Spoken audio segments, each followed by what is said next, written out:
Hey, welcome to the stream. My name is Dean. This is my channel. Talk about theology sometimes. Talk about Chick-fil-A at other times. I see people in the chat already hanging out. Welcome to the Friday stream. Not really an episode of Underdogs Unite, even though that's not even that formal. Nothing we do here is all that formal. But I felt like it's just a stream. It's just a stream. It's not a show. It's not the name of any show. It's not the olive. That's coming soon. We're on a break, people. It's nice. It's nice having a little bit of a break from the chaos, but also there's a lot of crap that's been going on. Like tons of it. It's kind of shocking how much stuff is going on. And, I'm not doing my Monday show for a couple weeks. And it's just nice to have another avenue that we could just like turn this thing on. We could hang out together and we could talk about the craziness because that's what we do here. I had someone already hop into the chat earlier today and was just like, is this what this channel has come to, griping against American evangelicalism or something like that?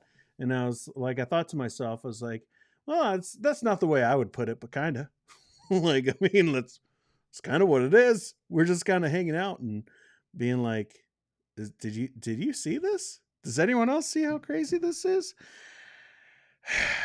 Big yikes.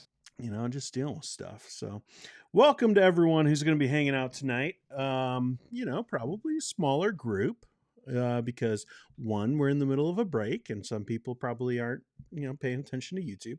And second, we didn't put anyone else's face in the thumbnail. I've learned about YouTube. If you don't have that face, if it's just your face, nobody cares. Nobody cares about my face except for my wife. Very thankful that she does. But let's say hi to some people. All right, what? Some of the messages deleted. It's weird to see that happen in Ecamm. Okay, I'm starting to begin.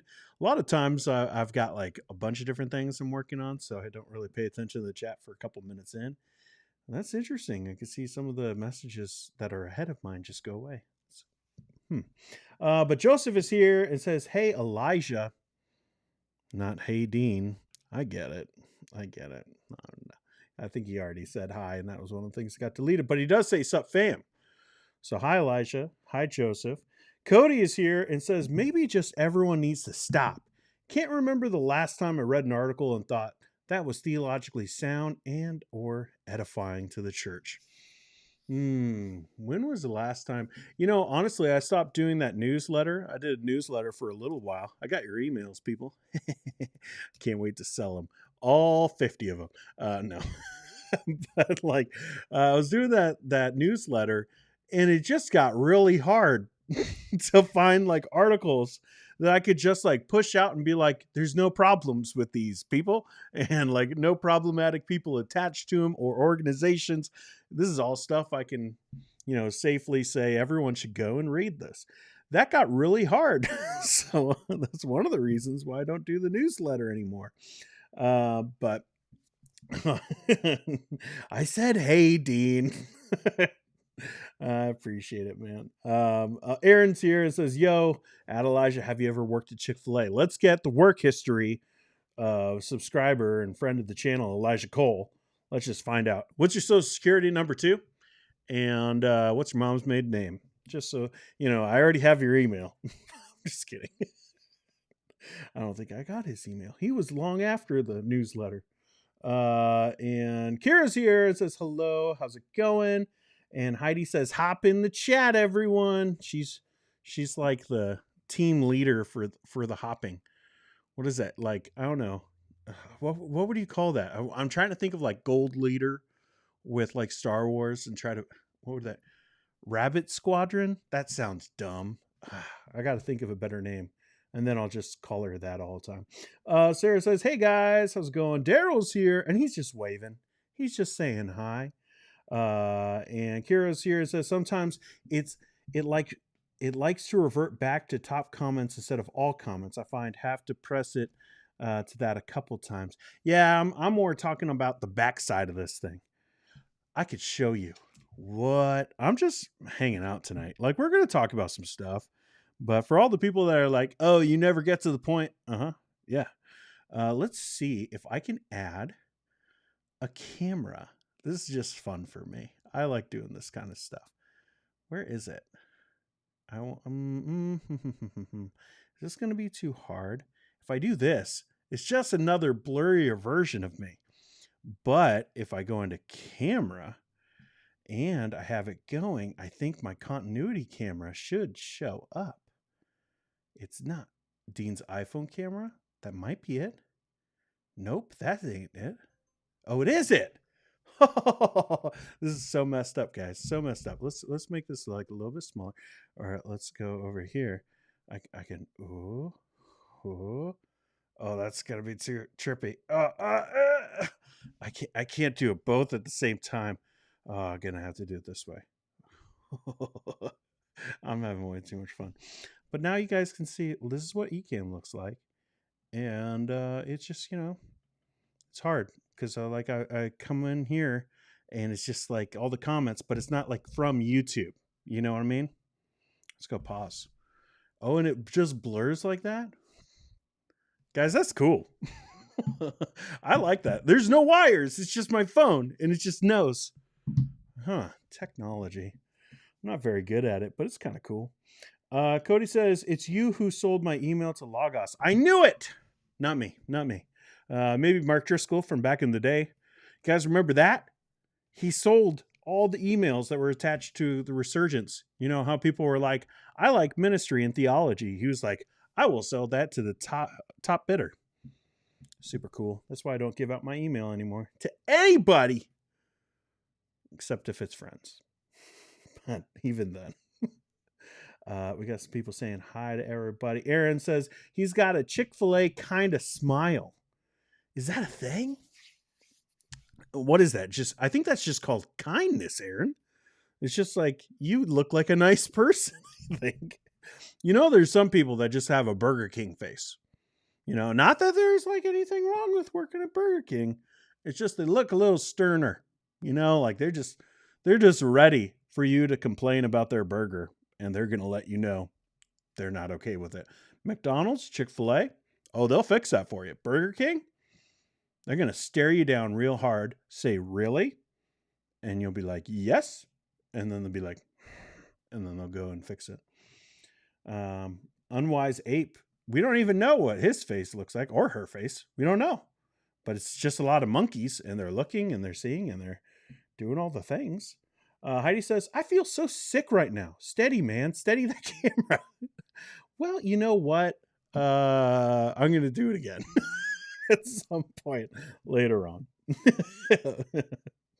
Daryl says, comment? Question. Okay. Bill, because he just waved. Bill says, evening, Dean. Hi, Bill. How are you doing? How's everything going in Arizona?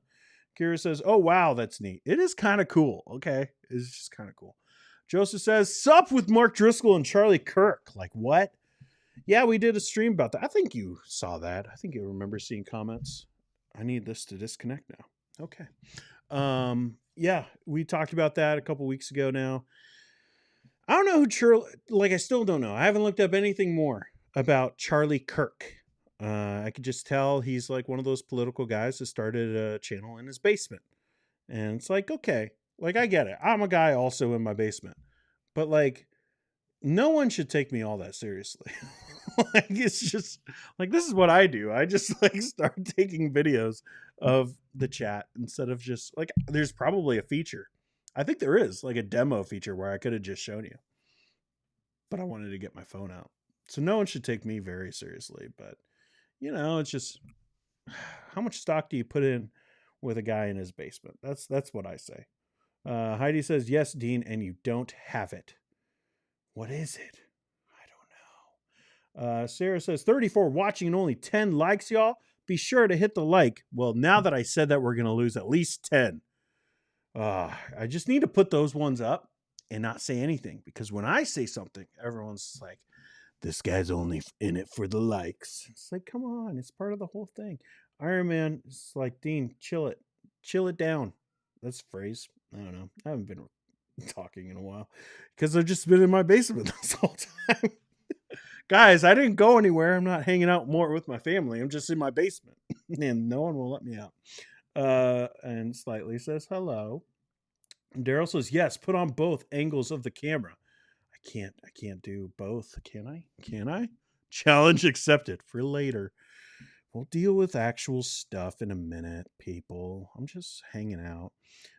Where have you been? You are late, and I am interviewing you tonight. Who is your favorite little woman?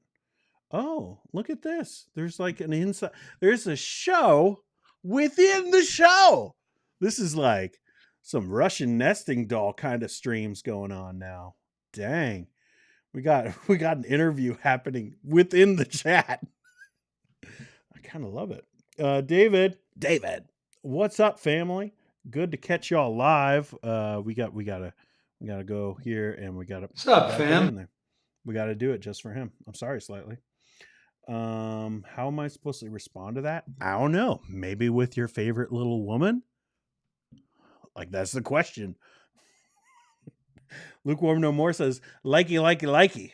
All right. That's what I'm here for, Dean. It's just me goofing off. Just having fun. How can you diss one the Piper? All right, now we know. For those of us who have been here for a while, we've been wondering, who is Pappy Winky? Who is Pappy Winky? I need some like dramatic, like synth kind of like mystery music to play that isn't going to get me copyright strike. So, like, I press that, and it's like, who is Pappy Winky? Well, now we know. It's Luke Daly in disguise. It's the Luke Daly that drinks alcohol. And so he goes by that name. He's basically he's like a superhero, the superhero version of Luke Daly. I'm just kidding. They're not the same person, but he always gives me a hard time about Piper. And it's just, it's not Piper. It's not Piper, because Piper is like retired. He's just doing stuff. I need to move the mic up. But it's everyone else. It's his followers. Oh no. Lukewarm No More. So the Piper and piping again. There's a lot of piping going on. My favorite is whoever Kirsten Dunst played in the 90s movie. I don't know. Had a crush on that actress when I was in middle school. Here we go. We're going deep dive. Every answer from Slightly I'm going to put on the screen. I was in middle school because I grew up with the Tobey Maguire Spider-Man movies. Oh, snap. This is the stream where we just talk about Slightly and everything going on with that guy. No, it's not. But Joseph says, how are you liking the new Ahsoka? Ooh, some Ahsoka talk. I'm going to star this. We're going to come back to that in a little bit. That's a good question.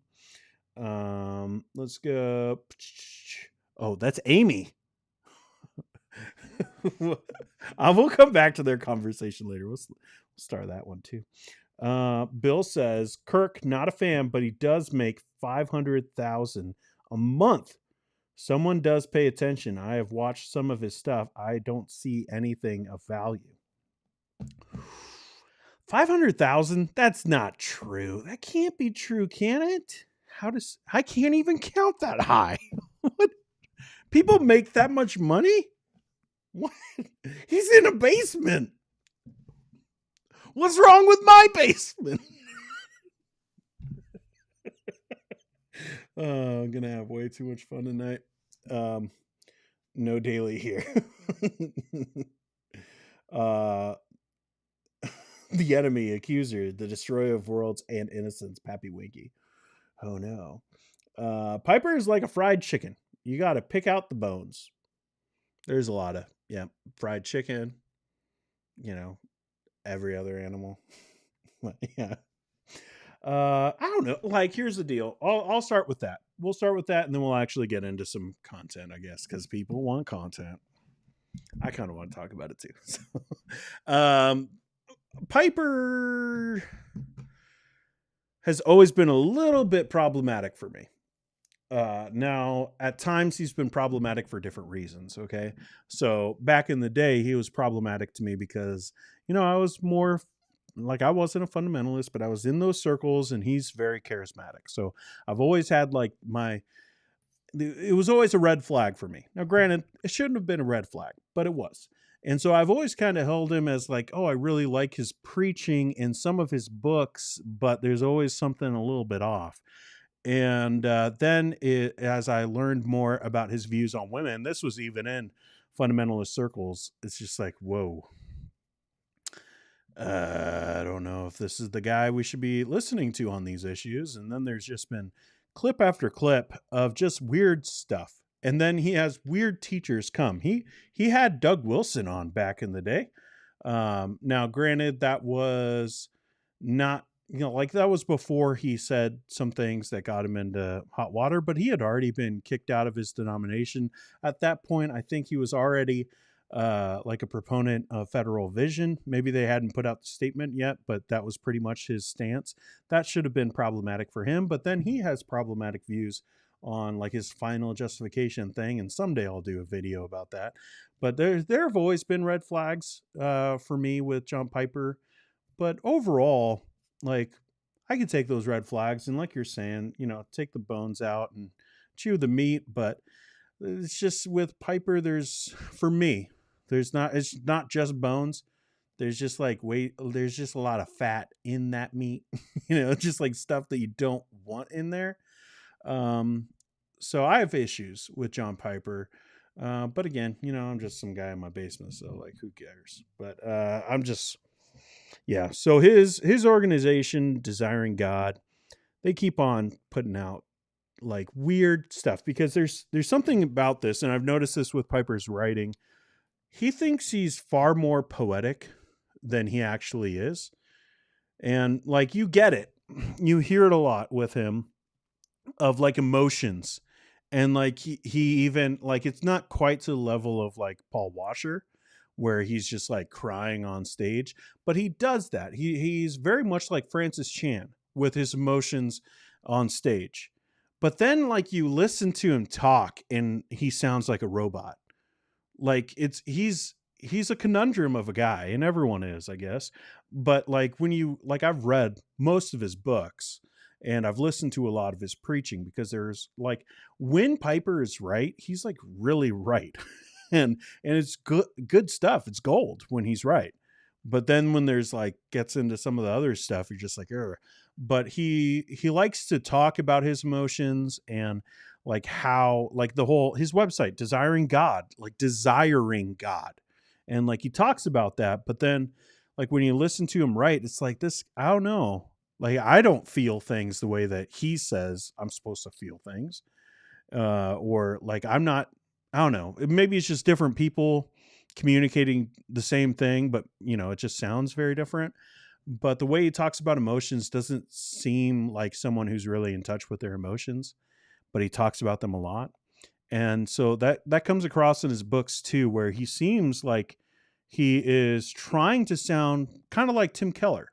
Tim Keller, I think, was more of a philosopher.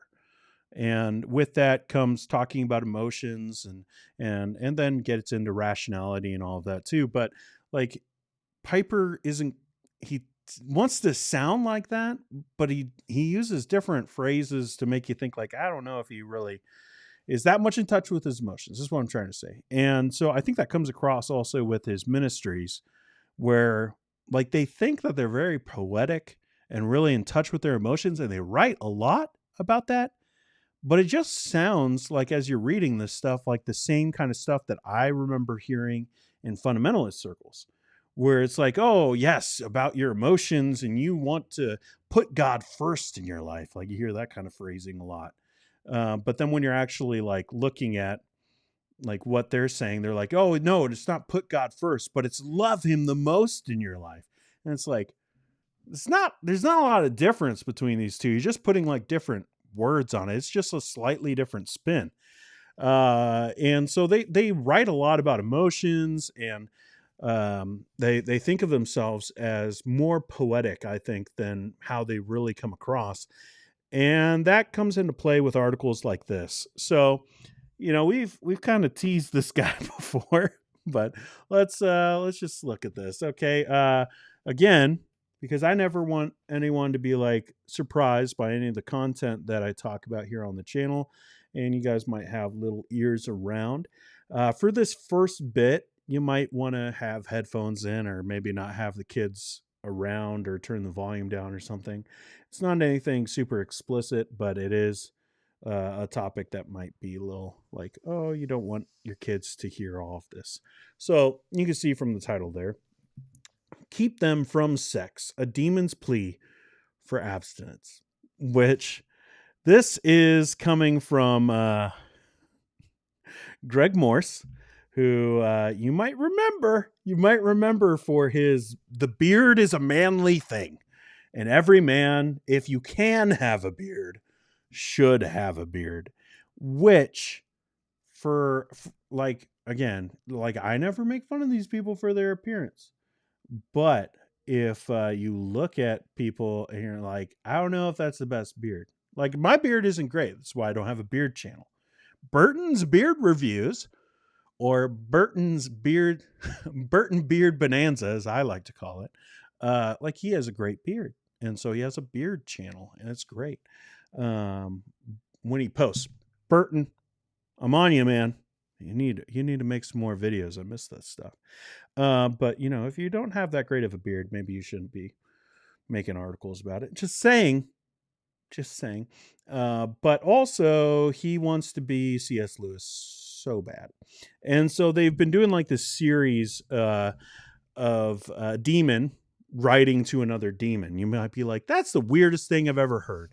Well, it's been going on for a long time. So this is C.S. Lewis's Screw Tape Letters, and it's basically a demon writing a letter to another demon about how just these humans, they want to worship God, and all our plans are failing.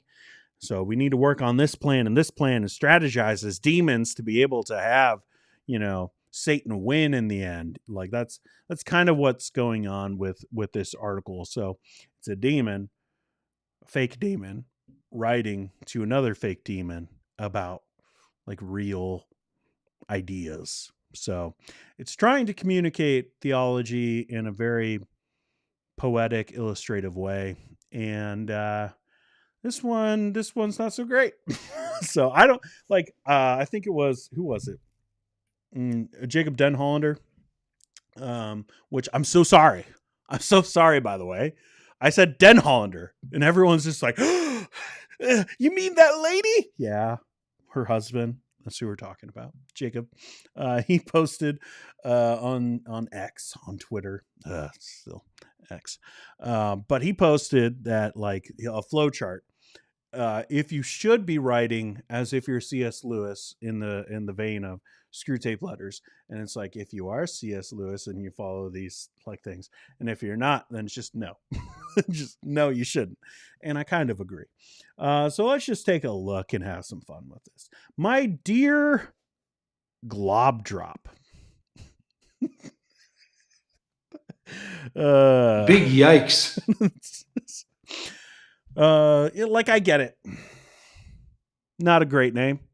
Like, it's just, why? It's just, let's go, Wormwood. That one's okay, but Screw Tape, I don't know. But Globdrop is the name of this demon. I shall happily give you sex advice for your thus far happily married man. As a most impure spirit, you admit a certain revulsion toward the grotesque images of bodies enmeshed in limbs flailing, which is already a really weird tone for for like a theological blog. Okay, just to like be already being like like giggling about like, oh, demon would think this is so gross. Just like bodies enmeshed. I just get like Bart Simpson kind of energy like when I read this. And again, I don't know this guy, so maybe he's just like, I'm just trying to describe what they might view it as. While I may know some of their sexual enchantments, we can save talk of the Nephilim for another time, perhaps. Oh, this is just like, Uh-oh. a lot of what tonight is going to be as I read through this is just going to be me giggling. And that's my response because it's just so weird. You're already making demon sex jokes is basically what's happening in this article on. Again, this is not some random, this isn't a guy in his basement putting up an article on his blog or making a YouTube video. This is one of the premier Christian websites. All right, desiring God is a big, big deal. And it's just like demon sex jokes. Okay. I understand your natural aversion with the physical and primal urges of the humans. You wouldn't give the act of moments thought if it did not mean so much to them and to the enemy. But oh, how much it means to them. What opportunity sex presents. The passions of their flesh, under our sway, wage war against their souls. The steps of lust, sensual and beckoning, go down to death, as the Father once tried to warn. It appears to me that you've chosen the proper time to begin your temptations. The honeymoon season is setting. Now is the time for the paint to begin to chip.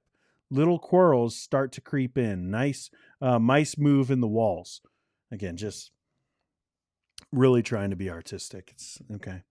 Mice move in the walls. Gestures and quirks, so adorable while dating, start to shed their skin. Real married life begins, with emphasis. Although he has heard of our designs already from our husbands, from other husbands, this doesn't deter us. He sympathizes, but such will never happen to him. Although he has done fellowship with a few graduates over the years, this is still a most excellent time to initiate our marital abstinence program. Okay, this is where we're going. This is, this is where we're going, and we already like. I'm sure. Yeah, it's about the move. It's definitely not about this article. I hope everything goes well with your move. Okay. Untangle bodies. Glob drop. I know how quickly you mean to steer your ox toward the muddy hillsides of or the fresher pastures of his neighbor's wife. But patience, young apprentice. First, we must place the hook firmly in his nose, dry up his sex life with his wife, dehydrate the marriage bed, and then, in all due course, lead him to other streams. So you could already see where this is going. And this is, again, one of those problematic things of both John Piper and also Desiring God, and probably all the ministries that are affected from him. But it's like all of that, their view of women is clear in here, because like the demon is like, oh, all we have to do is dry up his sex life, which is a really weird way to say it. But it's basically like, hey, if the wife isn't able to, have sex with him, then where's he gonna go, right? Like, even though it's not overt, that it's not just like, oh, it's the woman's fault. Like, already you can start to see, okay, the red flags are going up. They've been up since like the title, but now like the red flags are like all over the place of just like, okay, what are they trying to say about the wife in here? Is this not the strategy the apostles sought to expose? Do not deprive one another, so that Satan may not tempt you because of your lack of self-control. Wonderfully for us, they often miss the spiritual warfare surrounding their married sex life. And of course, they barely talk about it with each other, your man somehow an exception. Which pastor is going to tell lazy husbands or selfish wives that their bodies actually belong to their spouse? Who's bold enough? Me and this article that I'm writing.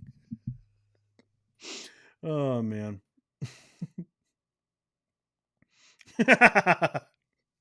Yeah. Let's make sure like we let them do the jokes and we just laugh about how they're trying to make jokes. Them, like the writers. We don't need to make any of the chat. And again, yeah. Any mods, do feel free if you see something to at least take it down. It's like we can giggle about how they're handling this thing, but I don't know. I didn't see anything before, but Let's see. A few steps then for cultivating this blessed deprivation, this unholy untangling, this wintry and lifeless marriage bed so unthinkable to him at present. Cool through familiarity. The sex we offer is colorful, impassioned, daring, free.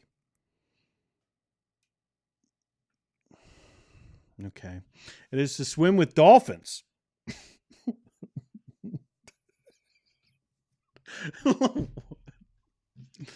Okay. This is where we're at. 2023. At one point, this was the top story on Desiring God. It is to swim with dolphins, soar with eagles, run with wild horses, soak bare under banned waterfalls. This is making me a little nervous here. But what of the married sort? Sameness, dreary, inescapable. Oh, this is so weird. Slowly unveil monogamy's monotony. Oh, phenomena. Do, do, do, do, do. Okay. You mean 50 years of sex with the same person? Blurted one man he knew, mouth agape. That is the response we relish. A vineyard boasting of one cluster, a stock falling, diminishing returns.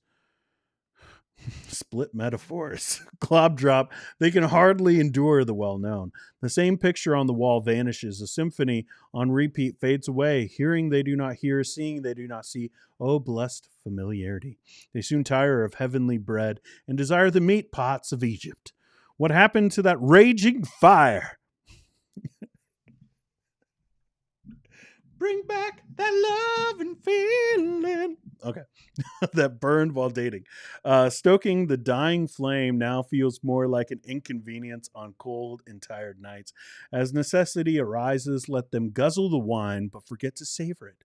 Most nights, let them sleep on either side of busyness, bitterness, or boredom. Oh, most nights.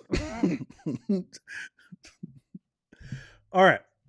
Again, I don't want to say that like it's this guy speaking from his own person, like that this is stuff that he's experienced. But at this point, it's just like there are things of like telling on yourself, and you're like saying, "Oh, everyone has this problem," and then like no one else does, and you're just like, "Why did I think that?" Oh, because I'm concerned about myself and my own welfare. This might be that. This might be that he's heard it from other people, and so he's just saying everyone is like this. And maybe it's his own bubble, but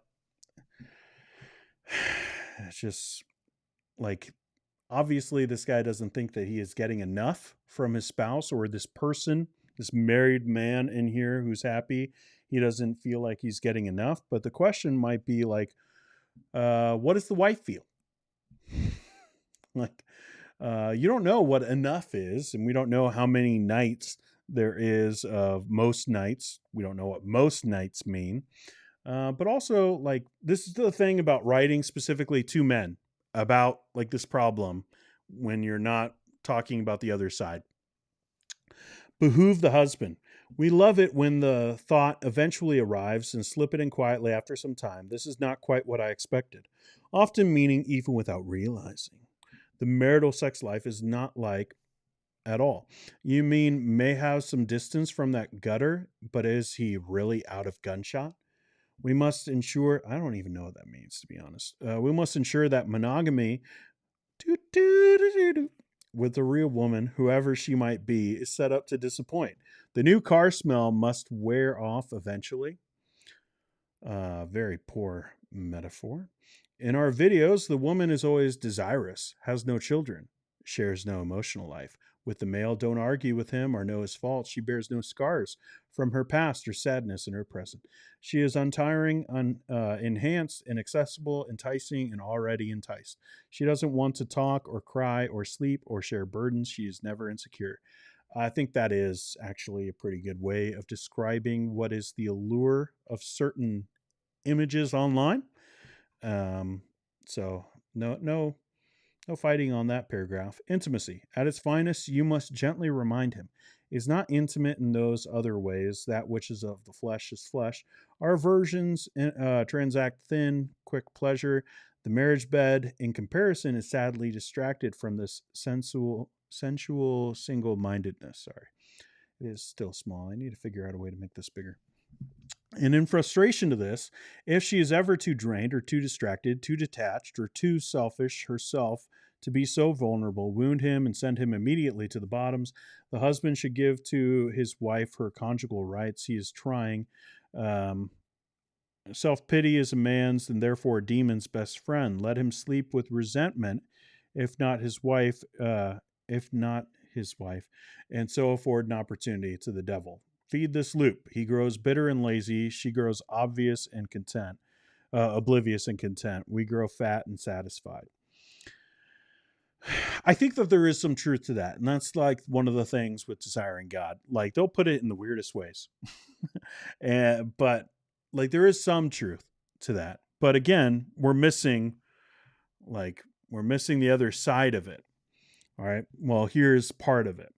Considering different seasons of hormonal changes, a design that makes our job the easier, on which that is like a little much right there. That statement, a design that makes our job the easier, basically is saying women are more likely to sin when they're going through some body changes once a month, basically. An unequally yoked sex drive may appear. Be prepared at other seasons if the two do have that baby. Sheer tiredness from children, hanging from arms, and berating nerves usually helps us. With all of this, we must wonder aloud something like, how can he be so inconsiderate to even ask for after such a day as mine? So you see what is happening here? Like when we thought, okay, maybe now we're going to get the other side of like this argument about, how much sex should a married couple have, essentially. And I'm not here to discuss that because there's like 1,000 YouTube channels that make it like their whole thing. That's really weird to me, but whatever. Uh, but we're not going to talk about that necessarily. But we thought we were going to get this like other side of it. But nope, actually, it's the demon who is making the wife feel like it's a wrong thing. Like that's what's the inference here, is that the demon is trying to implant this idea in the wife's brain.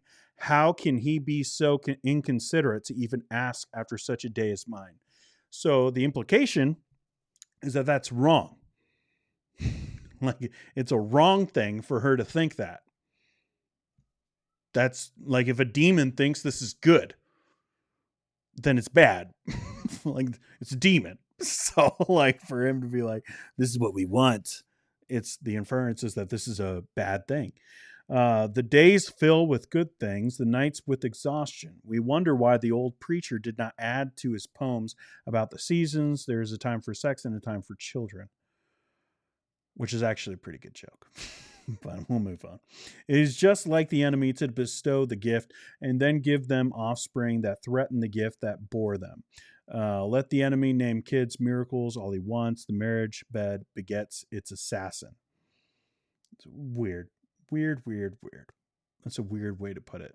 Like, I mean, like, it's one thing to say, like, yes, certain things in the marriage relationship get a little bit more difficult. Maybe you have to plan out when you have little feet running all around your house, and you got a lot of different things going on. But at the same time, it's not like they're the assassins. Like they're there to like just this. There's a lot. I'm sensing like again. I don't want to just put it all on Morse, like the writer, and just say this is all his story. But he's the one who wrote this, so I'm the kind of person that he is describing. I'm sensing a lot of resentment, just even from the way he describes some of this stuff. Let's go down to lure to other trees. At this point, Glob Drop, you will be ready to re-enchant him with the sheer exquisiteness of sex, its ecstasy and spell, its royal banquet, its private garden. I don't want to read this anymore. I forgot. At the beginning of the week I read it, and I was like, "Oh, I should talk about this," and then she's like, "Whoa, I forgot." Okay. So basically, oh, it's so great when it's with other people. Is kind of like the thing. Let's go to the end. Busyness, lust, fantasy, fights, miscommunications, withdrawings, insecurities, changing bodies, knocking kids, manipulation, rejection, self pity, and shame are only a few weapons at our disposal. Time fails. But let me finish with the worst of it. Why did the enemy make them sexual? Why not form all babies from the dust? The enemy intended the marriage bed, I shriek to even write it, to foreshadow his own intentions of intimacy with the humans. Copulation was his cursive written into human relations that murmured something of his love to them, whom he even calls his bride. Did we need any other reason to storm down from heaven? He really meant to suggest a marriage beyond all marriages, a vast intimacy beyond all marriage beds. Um,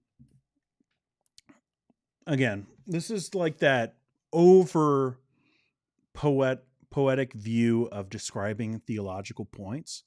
Like metaphors in the Bible are meant to communicate sometimes really deep things, but other times just general ideas. And the way that these people, and it's Josh Butler too, from that book that he wrote, what these people who are trying to be more poetic, and it's like, again, it's not like we're all prudes and we can't talk about sex at all, but like these guys, they just kind of go too far with some of these metaphors, and all of a sudden they're talking about it being like a one-to-one kind of relationship of, oh well, if Jesus is the husband and the church is the bride, then it's the same as our relationships. No, like that's not how metaphors work. Like it's almost like Drax the Destroyer in Guardians of the Galaxy is like, oh, metaphor. Like it's kind of like that. It's just like, no, there's like little nuances that we're trying to communicate. And there's like what it basically means is that there's intimacy.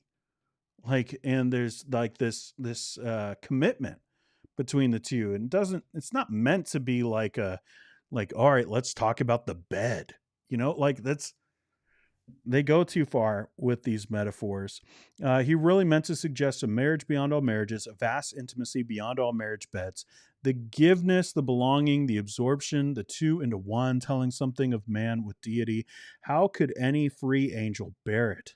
Even our dead and damned spirits, to your post, glob drop, damn the marriage bed, turn the river into a swamp full of swarming mosquitoes and frogs, mar all the enemy intended, uh, foment their neglect, muddy the fountain, then drown them in the more sprinkling stream of lawless sexual delights. Strip what he has now done down to a transaction, a duty, a boredom, then offer them the delectable fruits of better trees. Your marriage counselor and uncle, Grimgod. These are the demon names that he came up with. This is, again, you can find it right now. It's on Desiring God, one of the biggest Christian websites out there. So, what does this mean? Well, for me, it means that there are a lot of people like this who take these metaphors that we see in Scripture and they make it far more carnal than what the apostles intended. Certainly with Paul, but they do that, and then they have other things attached to that, to where they start talking about their views on anthropology and like the differences between men and women, and it starts coming into their theology far more than what you would think. So like even here, when they're describing all these things, again, it's to the man, it's not to the woman, and it's about basically how the woman isn't doing her duty, her task in the marriage relationship, of she's keeping herself from her husband, and that it's a wrong thing always, which is not what Paul said. Like he said, for a time, and that we shouldn't, just basically say, well, forget about your needs to the other spouse. But also that doesn't mean that you have, relationships all the time. There might be reasons why things are going on that aren't just, oh, demons are out to get me this week. Like there is some truth to this, of like, I don't know if it's demons, or I would probably just say it's our own sinful desires, but there are certain aspects of the marriage relationship that, you're going to have to work through. And there are going to be periods of time that, both of the genders are going to have to figure out how to stay committed and to be faithful to one another and happy with one another. And it doesn't have to be, oh, well, that means that that person just gives in to the other person. Maybe there needs to be some common ground made and have some conversations rather than just, well, I read this article and it said that basically demons are stopping you from, fulfilling your task. Like it's more than that. It's more than that. But this just keeps on happening. So it's getting to the point for me, like I look at Desiring God articles and some of them are actually pretty good. And I've shared a couple. Like some of them are good, some of them are not. And you need to be very careful, even on trusted websites, of like what you're actually going to put out and actually look through it. And if there's a general idea that you've heard so often about different teachers and organizations, and some of the issues that they have, when they put out an article, I want you to have those issues that you might not fully agree with, but other people have said it. And I want you to just use that as a filter. I'm not saying like look for it everywhere, but just like be aware of it so that when you're starting to read some of these things, you actually go like, oh, okay. Oh, I see how they're putting all the blame on the woman for this man not being sexually satisfied in his marriage covenant. That's a thing. And I think it's pretty clear in here. But it's just, whenever you read like Gospel Coalition, you should have a certain filter that you read through it. Or you look at Desiring God, you should have another filter. And just have those things in mind. But also, that's ridiculous. All right, can we talk for a second how ridiculous this thing is?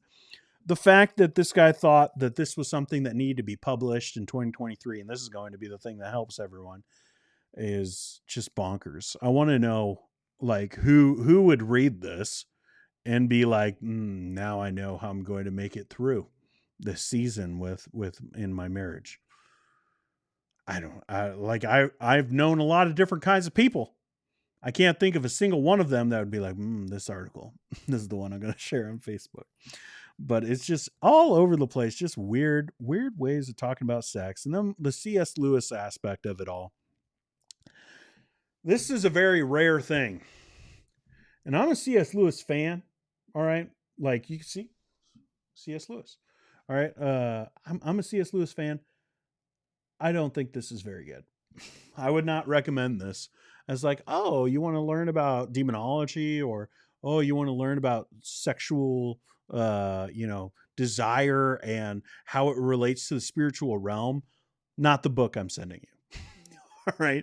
Like this is a weird like thing to be like, oh, I'm going to take this and I'm going to use it for today.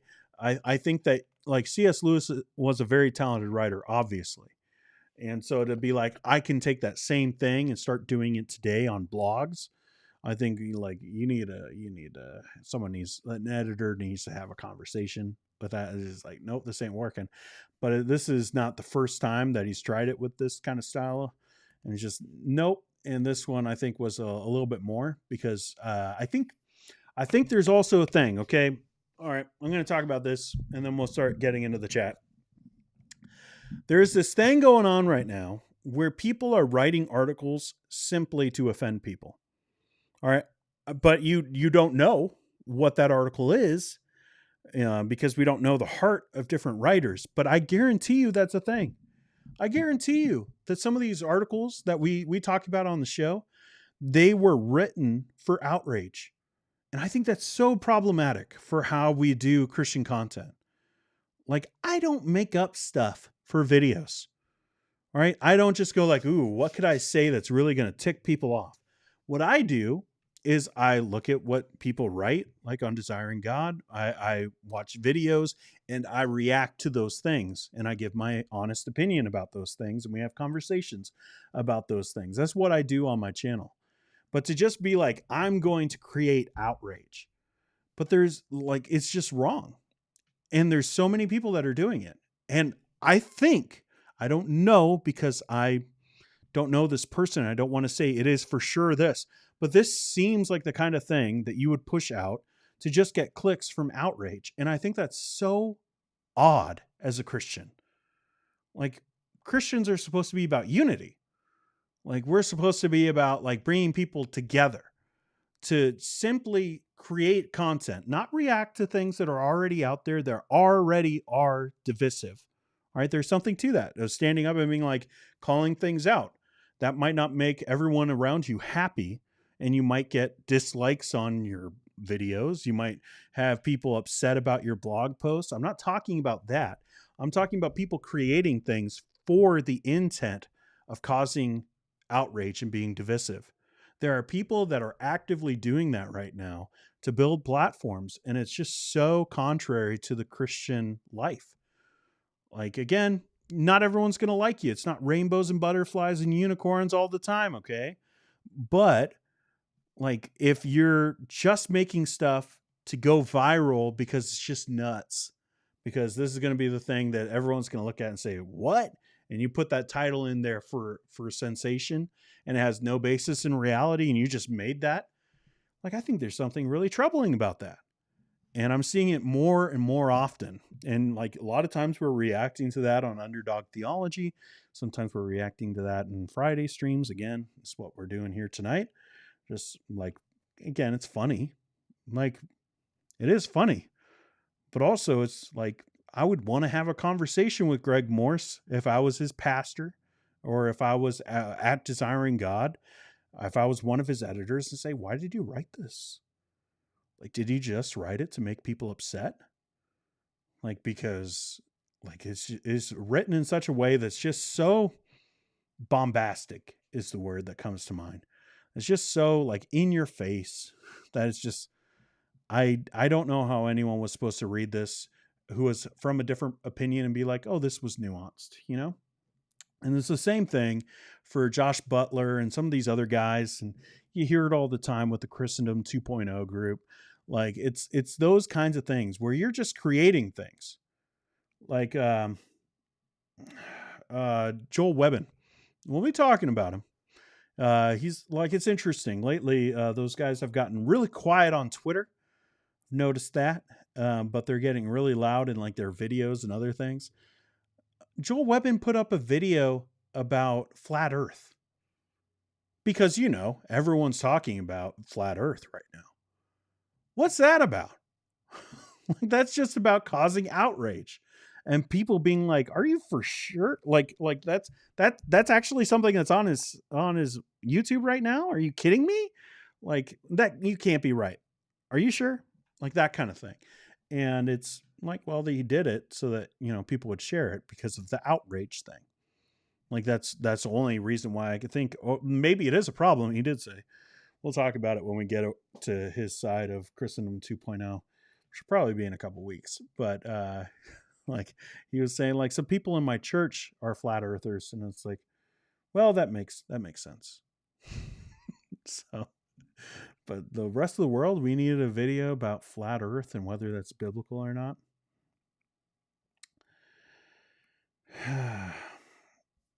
All right, let's see what some of you guys are saying about all this craziness.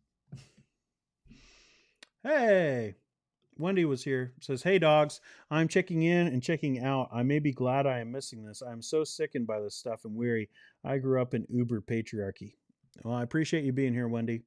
Hope everything is going well for you. Bill says, my only comment to the author would be just to say it don't give us this glob drop. He loses any credibility with this charade. Yeah. Again, like, and that's true. Like, these people, is the boy who cried wolf, right? Like, not just of like there being like mistruths and like, oh, you lied about something so many times and now we can't believe you the next time. It's when you exaggerate so much. Like, it might not even be like that there's not truth to what you're saying. It's that you exaggerate so much and you do it constantly. No one's going to listen to you anymore. Or the people that do are going to be like the radicals, which is maybe some cable news network's whole strategy. Slightly says this article might make Dougie Wuggy Puggy a little jealous. And I can't spell once. Bible Man versus Glob Drop. That would be a good episode. Someone should make a comic book of it. I was too old for Bible Man.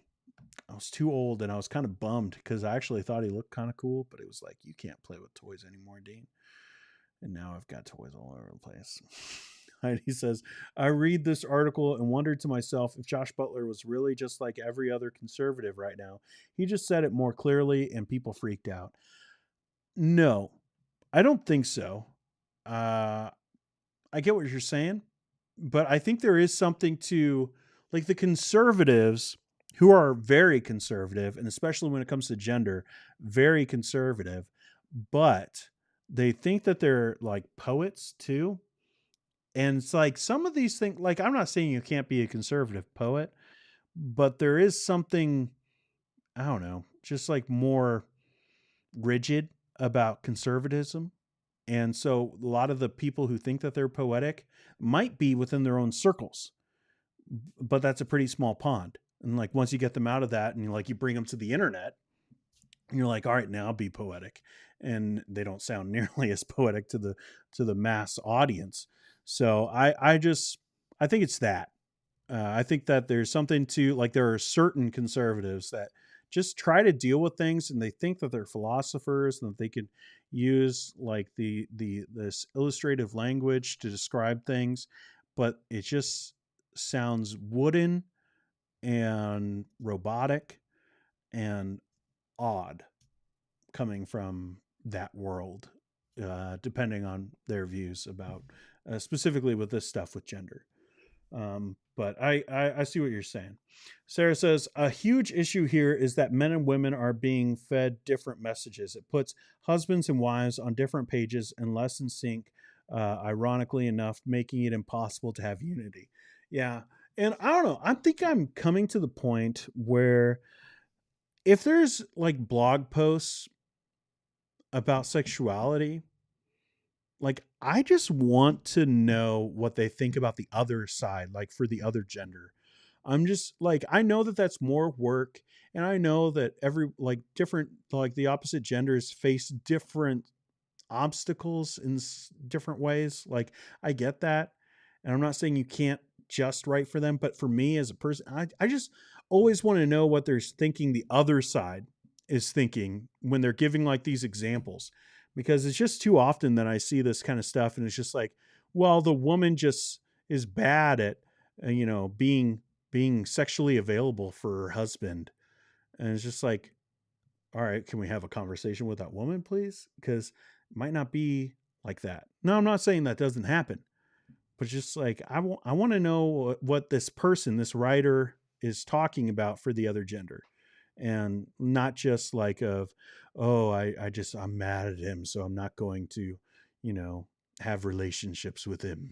Like it's weird. Uh, okay.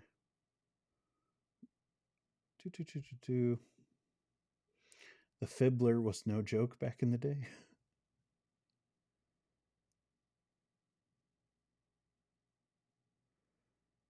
All right. Sorry, Jet Trinity. I don't know you, and you're saying a lot of things in the chat, so I'm just gonna put you on a little bit of timeout for a little bit, just so I can read through other things. And again, I'm sorry, I just don't know you. Slightly says, for example, in one episode, one of the villains creates for themselves a theme song that makes a joke about not paying copyright to the mouse. Is this about Bible Man? Oh man.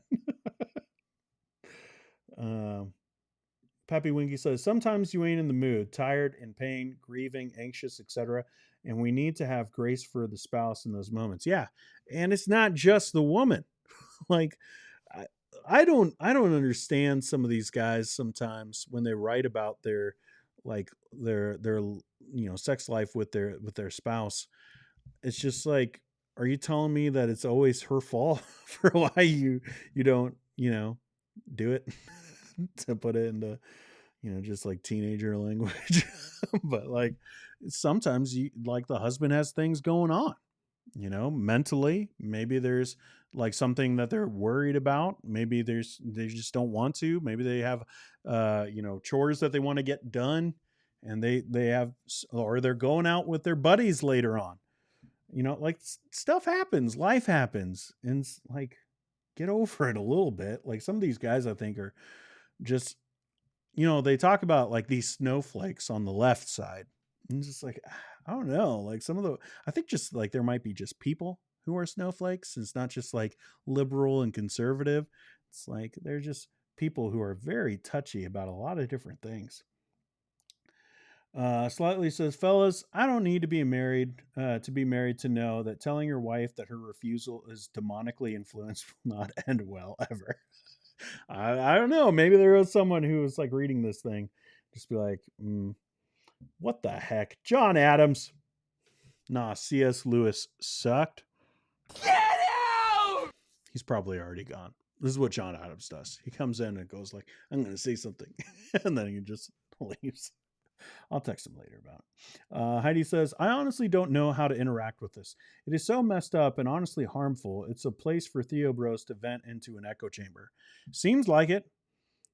Like, I get that, probably. Like, I've found my channel is the exception. Okay. But most people, like when they put up their stats, like a lot of these people are saying like their websites and their YouTube channels that are theological in nature, they have like it's like 75 to 80% men. And like some people have it even higher. Like I would imagine that desiring God is probably up closer to like 85 to 90% men. And I think articles like this are probably why. Like, I think if you actually talk about things and you're fair about both genders, you'll probably get the same amount of men as you do women, or maybe a little bit different because, people go online for different things, right? So maybe you won't get as many women to read and watch your stuff. But here on my channel, like I think it's like 53% woman. Like and we talk about things that are fair. It's not like we just talk about women's issues. I'm not a chick. I don't know. Like my wife doesn't do anything here on the channel. So it's not like that. That's the thing. I think it's just like when you talk about theology and you try to deal with the genders fairly, I think that people who just care about theology will come and it won't just be women. But like here, I have to imagine stuff like this. It's just like all the Theo bros just go and read it. But even then, like there's different kinds of Theo bros now. They've morphed, they've evolved. Ken Ham would be so mad. Slightly says Michael Heiser is very, very solid. I know his soul is being eternally blessed now. Okay. I agree. Toxic overload. Sarah says, I love your point, Dean, that the article isn't going to encourage anyone. I think a better focus could be love your neighbor like you love yourself. I don't know. Yeah, I think that there's probably a lot of different stuff that Desiring God could be writing about and having a way bigger influence, a more meaningful influence in Christians' lives. Like they're not going to reach the unchurched, like they're reaching a specific audience, but I think that they could be reaching them and actually helping rather than just being like, all the Christians are going to share this and they're going to be mad about it. Ha ha, we win. Like, and I'll just show you one more. All right. And in case you're like, Dean, you're being too harsh. This is just one article. This is like the next article is from David Mathis on the God we can kiss. Let's just read, shall we? Let's admit, kissing is not what it used to be.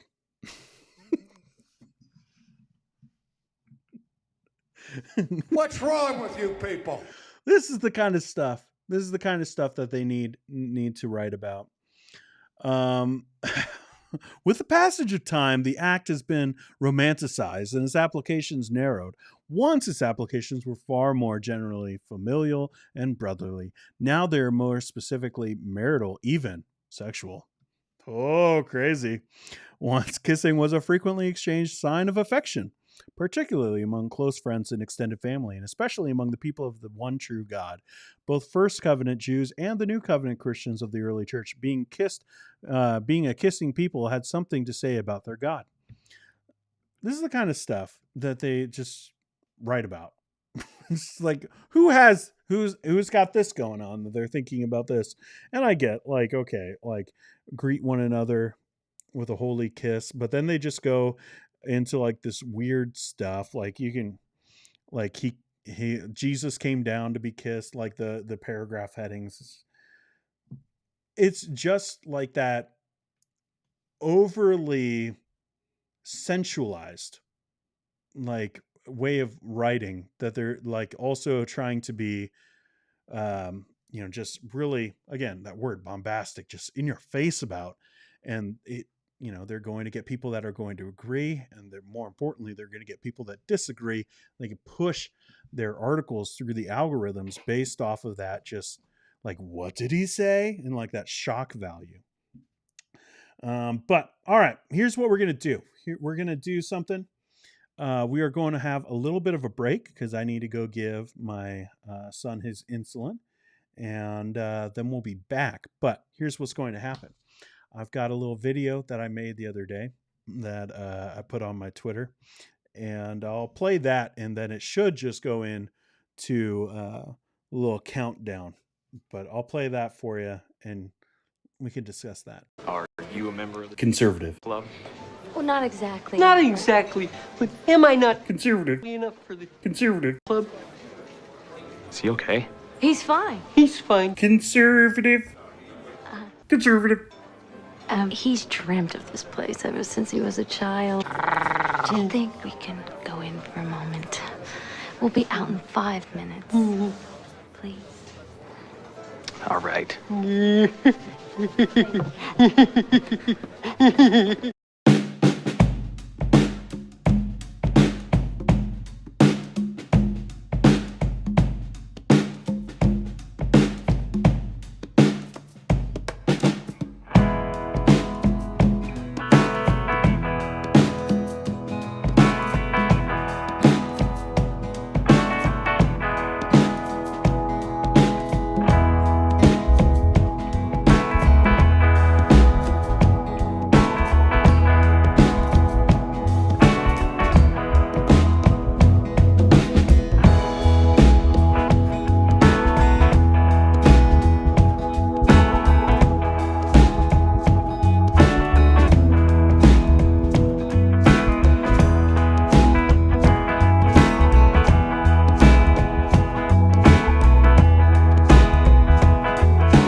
have returned. Like a hero riding up over the hills. Am I Gandalf on the third day? Or am I like somehow Emperor Palpatine has returned? I'll let you decide. Good. Let's see what you guys have been saying. Then I want to try something. I want to try adding you guys actually into the stream. I've made something. Let's see. I started a few real quick before putting the headphones back in. So Clessa says to Heidi, but to all of us, it does seem like people like to blame the women in relationships. Notice it wasn't just the wife blamed in the article, but also the sexual vapid women who needs nothing from the man. And then she went on with her thoughts. I agree. I think it's something like we see that in so many theological blogs. Then John Adams said something actually so worthwhile, just as worthwhile. No, John Adams, I just side with whatever Kent Hovind believes. Let's do this. Here we go, people. Let's get him canceled. Oh, dang it. It went away. We're not letting him off the hook. All right, everyone screenshot this. You can start tweeting it out. Though this is not good. I want to, maybe we need to make this to where it's not black. You know what? I'm going to go, I'm just changing fonts now. We are, I don't know what font. Futura. I love Futura. Is it Futura? I've heard people say it that way. I say Futura, like future. But let me know what you think. If I do it just bold, is that better? Yeah, that's definitely more readable, right? I think so. All right, we're going to go with that. Does it going to carry through? Okay, cool.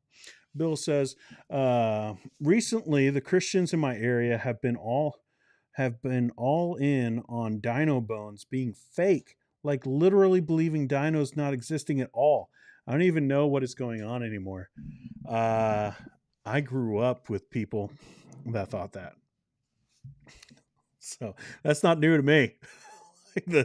Yep, there are people. And they're just like us. Like, people just got excited about Jurassic Park. What? There have been dinosaur bones long before that. How would we even know how these bones go together? It's like, because they fit. And some of them are preserved. And they're just like, no, I don't believe it. If there were no dinosaurs, then they just go on the whole thing. I couldn't finish that. Sometimes I'm like Michael Scott. Sometimes I start a sentence and I don't know how to end it, so I just wander around until I find an exit ramp.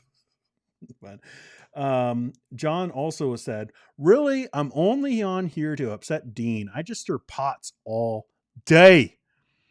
It's on his business card. He's a professional pot stirrer and YouTuber.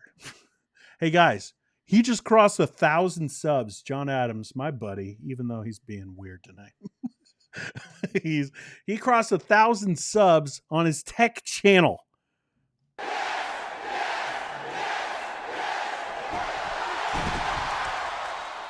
So awesome. So proud of you, man. You're doing good stuff. And if you have any tech things, there's interest in technology, you should go check that out. Joseph says, so what do we do with these pastors and their message? Can we stop them? Is there any way to do something besides talk about them? I really want to know. Thanks. I don't know. Here's my philosophy. Deal with it and have fun while you do it. That's what I do. I don't know. I'm just, again, a guy in my basement. I'm not saying this is the strategy that everyone should take. This is just what I do. And, I'd be reading this stuff and kind of laughing to my wife about it. So might as well come and laugh about it with you guys a little bit and talk about some of the real issues involved with this stuff. But as a whole, I don't know. What else is there? We're not going to go Mark Driscoll and go oh, we're going to go full Elijah. Have this epic fight with all these guys. like, I mean, like, sure, if you're in those circles and you know them, you could have conversations. But I mean, like, if like there are people who are like, well, you should have debates online with these people, have actual interaction in front of other people. It's like, okay, but what is that going to do? Like that's not going to do anything for that person in their real life. Like even say like you win in like this debate. It's a no-win scenario because that person's just going to go home doing the exact same thing. Like it's like on life matters, like online life matters, but not to the point where it's actually going to cause change in people's like personal lives. Like we can have friendships online and stuff like that, but as far as accountability, that's something like in the real person's life. So if you have access, like if you are a friend of Joel Webbins, like I think you should probably be talking to that guy and be like, what are you doing? You know, or like, or if you know that, like, you know, fill in the blank of Doug Wilson, like, you know him, like, sure, have conversations with him. But, you know, me, like, what could we do as far as online Christians about it? Just talk about it. Like, I don't know if that's like, it's not nothing. Like, you're not going to be able to like go and like shut them down and take down their websites, you know, but like, that's just like, they're going to have to change their mind. And I don't think like debates really work. Like that's why I've never been one of those guys who like watches debates. The only debate I've watched in a long time was that Bill Nye the Science Guy won, and Ken Ham, and it was just for fun. But Sarah says, Dean, the other gender isn't allowed to talk because we are easily deceived. That's right, you are easily deceived. Don't laugh. It's about theology. It's that you're just not smart enough. That's what people say. It's nuts. John says, I realize the irony of this whole stream being about not being a shock jock, and I come in like a wrecking ball doing just that. So Miley of me. That's what we call you. Everyone knows that. You guys know that in the chat, right? Like John Adams, the Miley Cyrus of Christian YouTube. Came in like a... All right. On the real, though, Dean is #1 at crushing streams. He's so good at this. Aw, that's so nice. And now on my movie one, I might get 3 people watching. Am I that good at it? I don't know. I think people here are just kind. But David says, oh boy, Dean's talking all beta again. Ugh, beta. I don't. Beta tapes? Beta fish? Sarah says, women are taught they should never say no because they will injure their husband's ego. That's right. You know, and you just, if you take away his confidence, as if men are so fragile too. Like, goodness, man. Like, I'm not going to get personal, but it's just like, I get told no, and it doesn't wreck my whole life. It's not like, I'm just like, oh. Go around all day like dragging my knuckles and just like, oh, I'm a shell of who I used to be. Like, deal with it and move on, man. And maybe ask why no today, or maybe plan, hey, how about tomorrow, you know, or like if you got a busy weekend, maybe after the weekend, you know, like it's okay to plan things. I like, even like the talk about like under waterfalls is so like weird, neurotic, like this is like, ooh, this is what it's like. And I think that's someone who's been affected more by culture than like what they always try to say for other people in culture, of like, you just watch a lot of weird TV shows.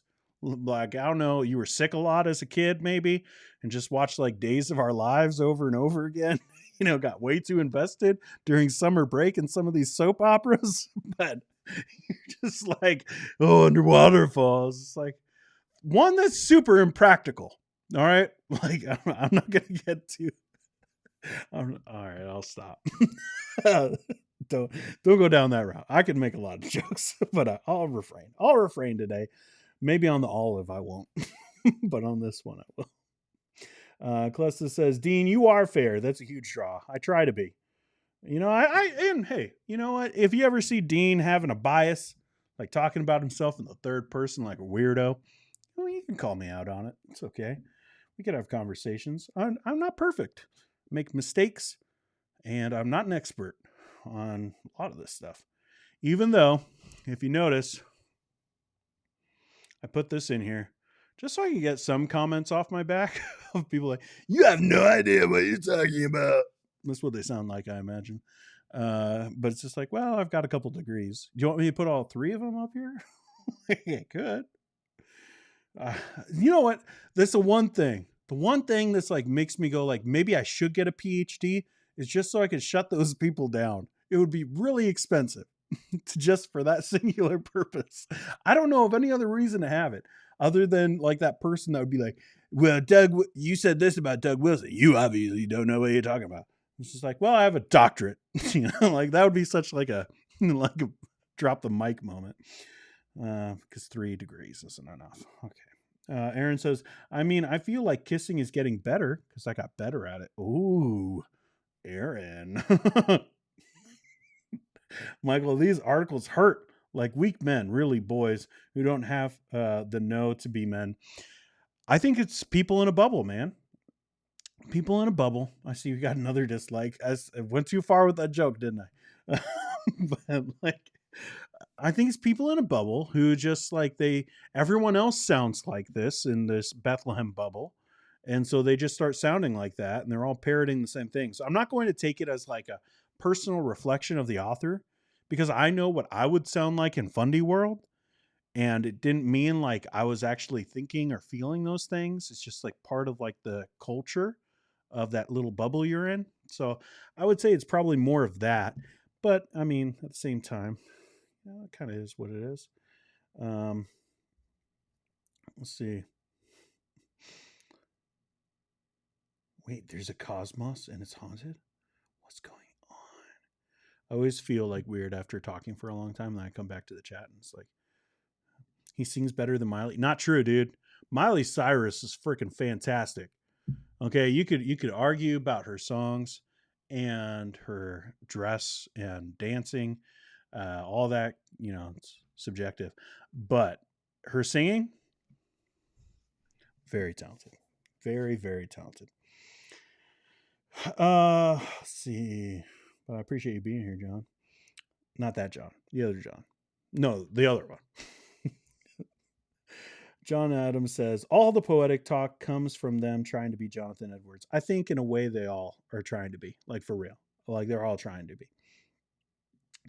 You mean like a John Bunyan bias? Someone's trying to bait me. You know what? It worked. It doesn't always, but this time, yeah, it worked. You want to see something kind of crazy? You want to see something crazy? All right, let's deal with this. All right. I don't like John Bunyan.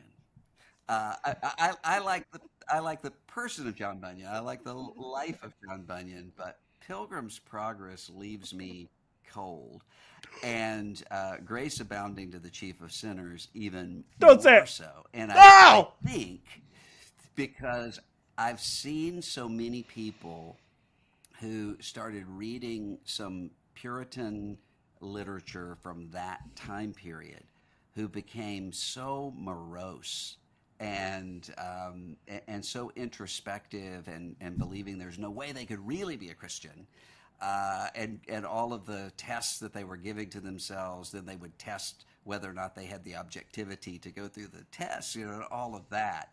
That Puritan era, I think, brought some things that just really creep me out. But you talk about in the book just how significant Pilgrim's Progress really was in terms of shaping everything around us, which I don't think I'd ever thought about before. I mean, I knew it was at one point the most popular book other than the Bible, but I didn't really think about how the story actually changed the way we see things.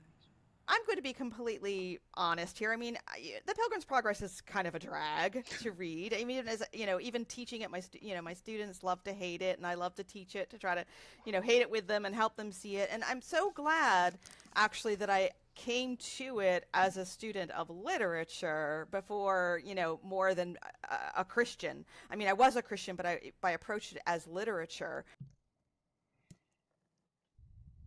That was the most offensive thing I've seen in a very long time. I talk a lot about a lot of different things on this show.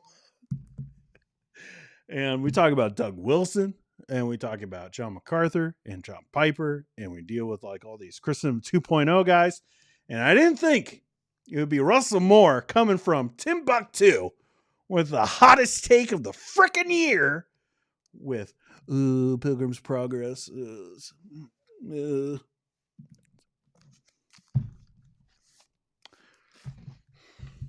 That guy used to be the dean of theology at Southern Baptist Theological Seminary.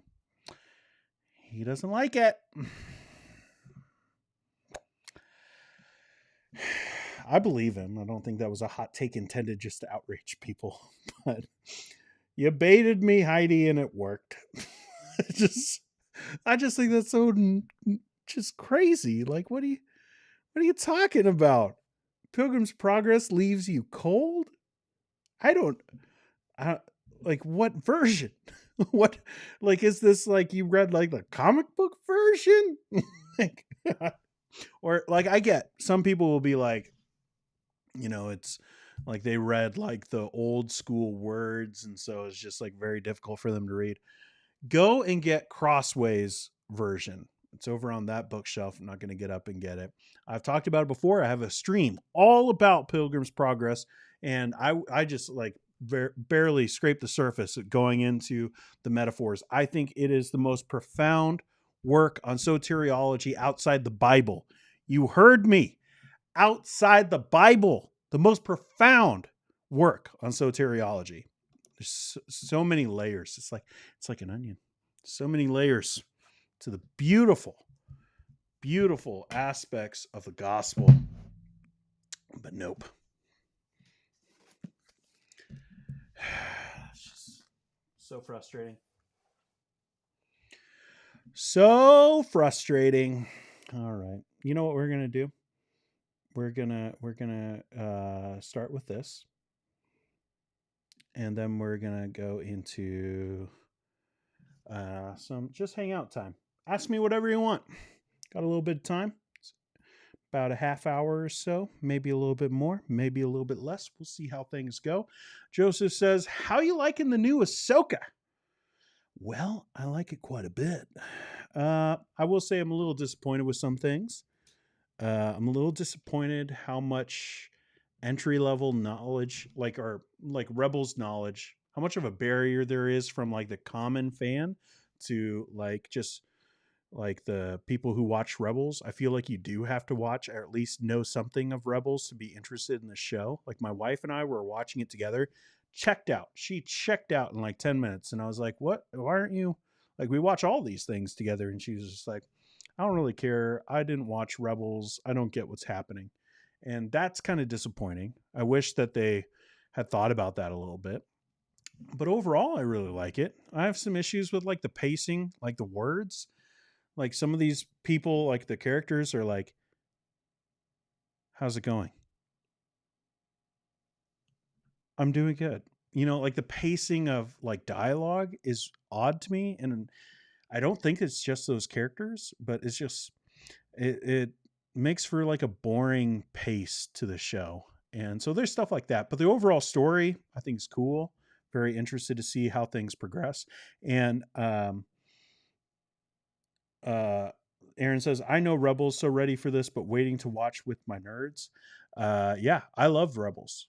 Rebels is one of my favorite cartoons. I think it was so good. The story, especially the last couple seasons, fantastic. But it has one of my favorite Star Wars moments of all time. In the first episode, when Kanan walks out and he's putting his lightsaber together, and he's just like, I'm going to let everyone in on the secret. And they're like, shoot the Jedi. It's like, oh. And Kevin Kiner, I think, is the not cinematographer, the guy who makes the music. What word am I thinking of, chat? This delay is going to murder me. Composer. That's the word. It's a beautiful moment. The music is great. Everything is great. So I like it. I'm excited for it. Now, what we're going to do is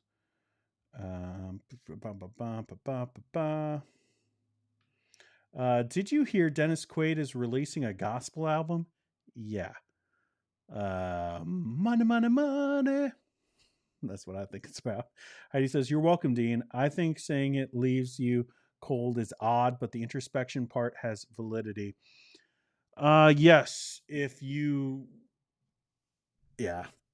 Someday I'll do a stream or make a video about like the caged Christian in that and explain what that means.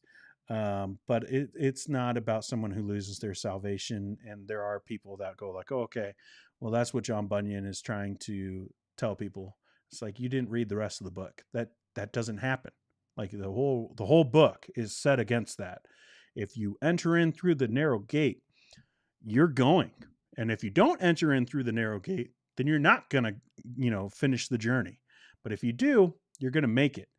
And even though there's all these trials and everything, that's the whole purpose of the book.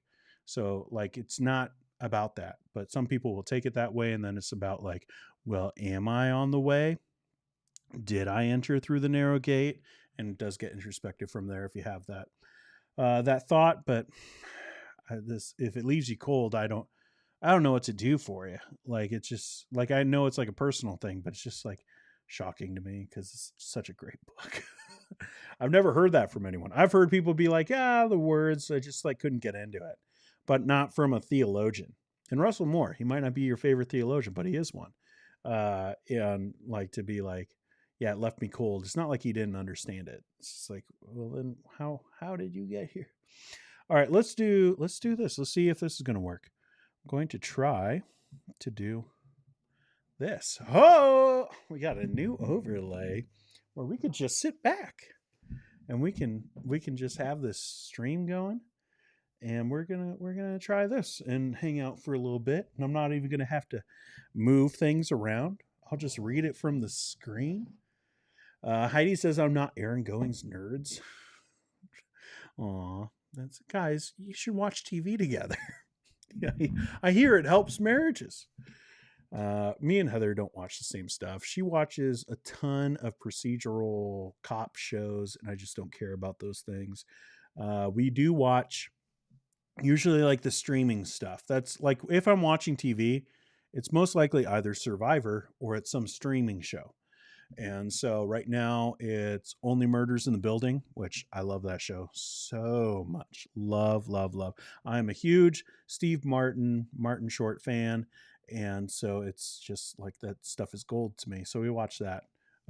Usually I'll go and get Starbucks and we'll come back in the morning and we'll watch it together if we don't have things going on. Let's see. Oh no, it's already going so fast. I need to interact more. All right, we'll start with David's. Luke, I don't know. Oh, I also have a hard time with people waxing poetic about God when chattel slavery was going on in their country. Yeah, that's a huge problem with a lot of theologians. Yeah. Slightly Pelagian. Who should play you in the movie of your life? Who would play me? Jonah Hill? Jonah Hill's a great actor. Yeah, I agree with Pappy Winky. He's legit. Dean, people during break were talking about first jobs. What was your first job? I was working at 12 years old. Like, legit. My dad had a cleaning company, and so we cleaned churches. And so I started cleaning churches, and I don't mean just like, every couple of days we go. Like, it was an ongoing thing. At one point we had 4 churches that we were cleaning, and we were cleaning them constantly. And I don't know if it was the best thing, but I was working, and it did help because like my dad actually started paying me pretty well as I got into being like a teenager. So, but if you don't count that, because that's kind of like just a family thing, it would actually be with Pete Fraley, my guy. Let's see if a sound effect will work. Nope, it's not. I want it to play. We're gonna play it. Man, there it is. We worked at Taco Bell together. That was kind of funny. I told that story, and Pete was in the comment section being like, "I was that guy cussing on on the deep fryer." And it's like, I don't think that were, but like, yeah, I forgot we worked together. But yeah, that was in Otana, Minnesota. That was my first actual job, and I was not good at it. Too fast, too fast for me. Um, I missed the whole show and teaching. I'm lost on a Friday night. That's all right. Don't worry about it. You're found now. You're found now. John Adams says my wife only watches murders and serial killer stuff, so I'm concerned for my future. I disappear if I disappear. You know why? Scared for you, man. Dean, we stopped watching House to join the stream. I have you streaming on my phone, and my husband is here, and we have you streaming on the big screen. What?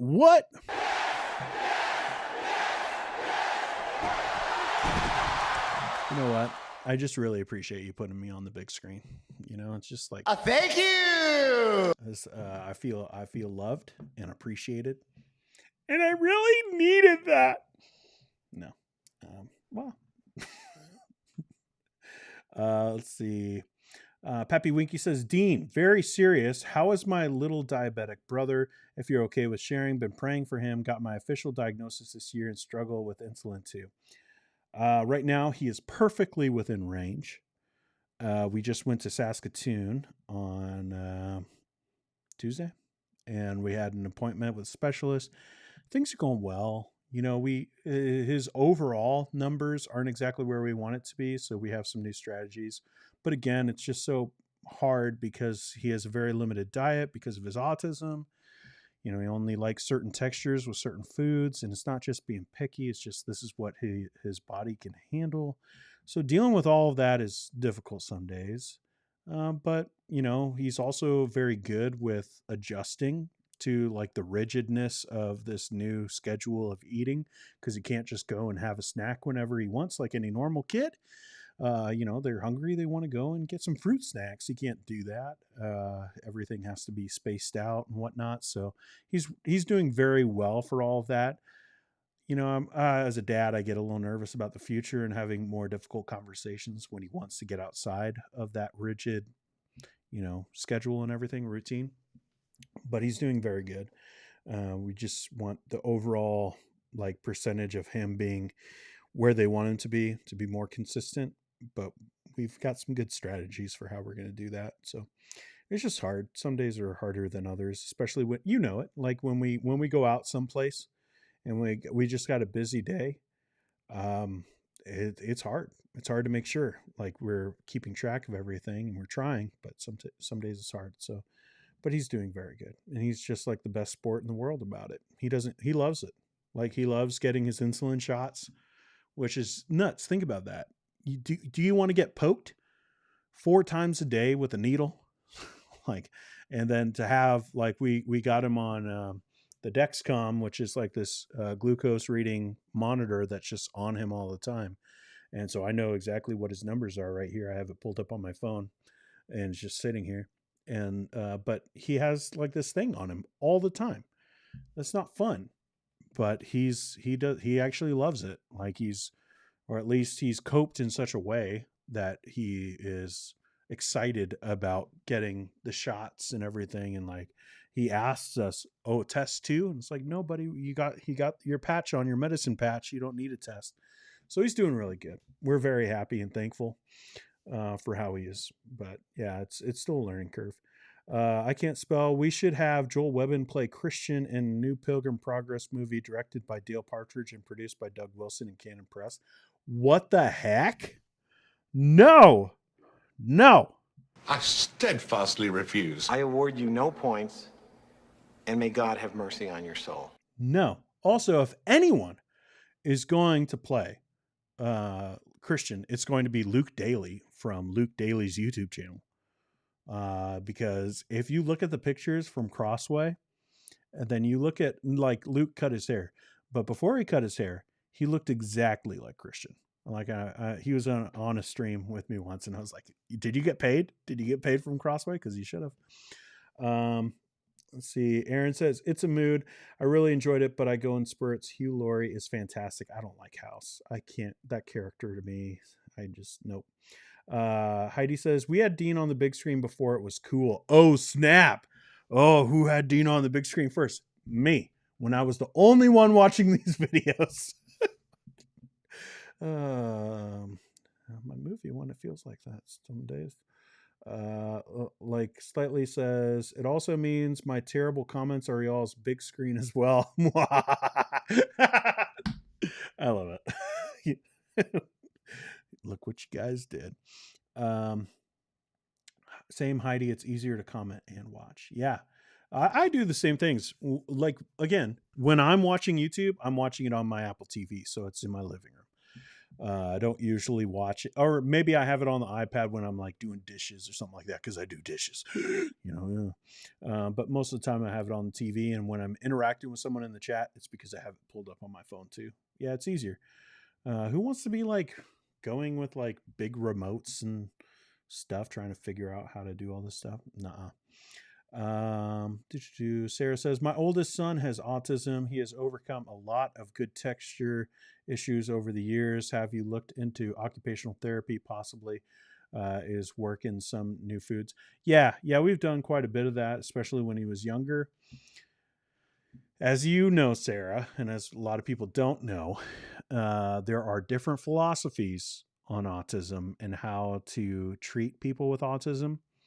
And yeah, so we've had issues with that too.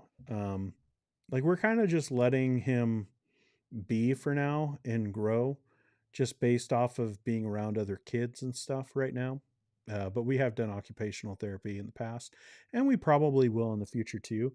But there's also like a thing of like, how much stress do you want to put on a kid? Because like, existing for someone on the spectrum in when you're neurodivergent and everyone else isn't, and the people who aren't rule the world and set the routines and schedules and everything, it's pretty hard to exist in that world. So it's like, how much, like, I think about it sometimes of like, I want my kid to enjoy his childhood, and I know he has to learn and grow and do things, but it's also some days I just want him to be able to not have anything that he has to deal with, and to just enjoy himself and run around my house. And his, like, he wears pink everywhere, and I don't want to hear about it from any of like the Theo bro masculinity weirdos.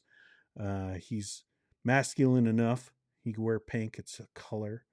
I get looks from people, but also, I'm a big dude with a big beard, and my beard's all curly today, so it's all like small. But usually my beard is like, when I straighten it, it's like that, and I do straighten my beard. But I just stare him down when I see those looks. Dean, you and Heather are great parents. We try real hard. John says, Dean, you're such a good dad, dude. I appreciate it. I don't know why that was so hard for me to read, but Calista says, kiddo sounds like a real trooper. He probably feels so much better on the medicine. Yeah, I think about that sometimes, about like, because again, he couldn't communicate. Like, the way we found out, we ended up in the hospital. And I hear that's the majority of people, when they find out that they're diabetic, is because of that. Like, if they don't catch some of the clues, our kid couldn't communicate any of those things, so we ended up in the hospital. And yeah, so it's like, if he could communicate those things, I think he would be saying that he feels a lot better. He's definitely running around. Like, that was something right off the bat we were like, oh wow, because he used to like bounce off the walls and like climb the walls, and he's just like a go-getter, always moving guy, and clapping when he's happy about anything he's watching or doing. And he just like wasn't doing that for a while, and we're like, maybe it's just like, kind of just like this transition he's going through. I don't know. And then, like, once he had the energy for it, all of a sudden all those things were back, and he was just jumping and running, all that kind of stuff. So it makes me pretty happy to see him doing that stuff again. Imagine if Ryan Reynolds played Christian. I don't want to. I like Ryan Reynolds, but not for Christian. No way. Again, it's Luke Daly or nobody. Lukewarm no more. We are not talking about looks. We are talking about acting, and we know Joel Webben acts great. You said it. I didn't disagree. Slightly says, I'd rather listen to Doug Wilson than read Pilgrim's Cringest. I'm gonna ban you. I'm going to. Pete says, so I'm enjoying this show, but serious question. Is it a bad thing? I follow Justin Peters, Pastor MacArthur, Vodi Bakum, and Steve Lawson. I agree with most of what they preach and say. It's up to you, man. Like it's everyone's gonna be having different opinions on different teachers. Um again, like I don't have problems with fundamentalists as long as they call themselves fundamentalists. And like my main problem with those guys is that they are fundamentalists and they're trying to say that they're not. And hiding fundamentalist like backgrounds and stuff like that. So if you want to watch those people and enjoy their teachings, there's stuff to enjoy, and I have for years. I still have a bunch of John MacArthur books. I was never that big into Vodi Bakum. I had to read a couple books during Bible college, but and Steve Lawson I still think is a good preacher. Justin Peters, I don't really care because like there's a reason why I don't talk about charismatic preachers all the time. I think it's so overdone. It's just like you're just saying the same thing over and over and over again. And I'm sure people would accuse me of the same. But no, if you want to watch those people, you go watch those people. But also, like, let's be fair when teachers, regardless if it's those guys or someone else, like let's be fair about how we treat teachers. And you could disagree with a teacher and do it publicly. With a public teaching, you can disagree publicly. And a lot of those guys are like, touch not God's anointed, sucker. And it's just like, oh man. So you do you, man. Slightly Pelagian, but also, on this show, we're gonna talk about those guys probably not the best light. Yeah. I mean, I guess that could be said about anyone, right? Yeah. I mean, like if you're like if anyone here is like, oh, I'm such a big fan of Joel Osteen, it's just like we're gonna have problems. Like, or if you're a fan of Doug Wilson, I think that guy's a heretic. So, like that's where I'm at. So if people are supportive of Doug Wilson, I'm probably going to be like questioning a lot of what they have to say. Um, that's me. That's me. You don't have to be me to enjoy this show or this channel. Slightly says what you're saying about the neurotypical people running a world, making it a difficult world to live in, something is something I deeply relate to. Yeah. Like again, I'm not, I don't think. But like I could see how difficult it is for my son, and I just extrapolate that to everyone else, and just like I gotta imagine it's a very difficult thing to live that way and stressful. Lukewarm no more. Peter, I watched Steven Anderson, so you're fine. What? I feel like I'm taking crazy pills! Not Steven Anderson. If you do, I hope you just watch it to giggle. Danny says, Dean, what beard company is that hat? This is All Beard, I think was the name of the company. Yeah, I think it's allbeard.com. During the pandemic, as you know, mask wearing, which was a big thing up here, but mask wearing was very difficult for anyone with a beard. My beard was much longer than it is now. And so I had a beard tarp is what they put it, what they called it. And this was like the only company in Canada that made them. And I just really dug their logo. So I've been wearing this hat for a long time. Paul says, jumping in the chat for the first time. What? Oh, man. All right, all right, all right. No, you're supposed to play that one. I got to give him a proper welcome. That's rad. For the first time after lurking for months. Cool channel, chilly stream, nice folks in the community. Well, welcome, Paul. Glad you can, take the deep dive. I know it's weird. Don't, like, I understand it. Like, it's a weird thing to be like, I guess I'm going to do it. Oh, hit enter. And you're just kind of like waiting a second of like, it's weird. It's weird, but it's a good weird. And you'll get used to it eventually. It's just like this thing of dealing with YouTube and all that kind of stuff. But welcome, man. I'm glad you did it. And look at everyone, just so supportive, so thankful. Love your encouragement for parenting a kiddo with autism. Great reminders. And to Slightly says, I feel that hard. I've been feeling like an outsider for a long time because of that. Yeah, I imagine a lot of people do. especially like in churches. People are like, man, they're hardcore. Slightly says Steven Anderson can be a guilty pleasure because of how insane he is. I'm convinced he's genuinely ill. I don't know about that, but the guy is definitely like one of the weirdest fundamentalists I have ever seen in my life. Heidi says, Dean, do you like to travel? Where do you want to visit outside US and Canada? I don't know. I'll say this. The pandemic scared me real bad about traveling. I just think about how scary it would have been for those people. Like I watched a lot of van life people, and there was this one couple who was like down in Argentina or something like that when it happened, and like they like had like the most horrific journey to get back to the States when everything locked down, like the whole world locked down. That has me thinking, man. I got that. Oh, I don't know. Um, there's lots of places in the U.S. and Canada, though, that I still want to visit. I want to go out east in Canada and visit the East Coast because I've been on the East Coast in the States, but people say it's very different in Canada, so I want to see that. Um, I'm a city guy, so I like going to cities. So, like, I still haven't been to New York City, and I want to go there. But I guess internationally, London. Like I want to go see Metropolitan Tabernacle. I'm a big Spurgeon fan, so visit his tomb and things like that, and do like a lot of like the like new or the Puritan stuff, and like yeah, a lot of that kind of stuff.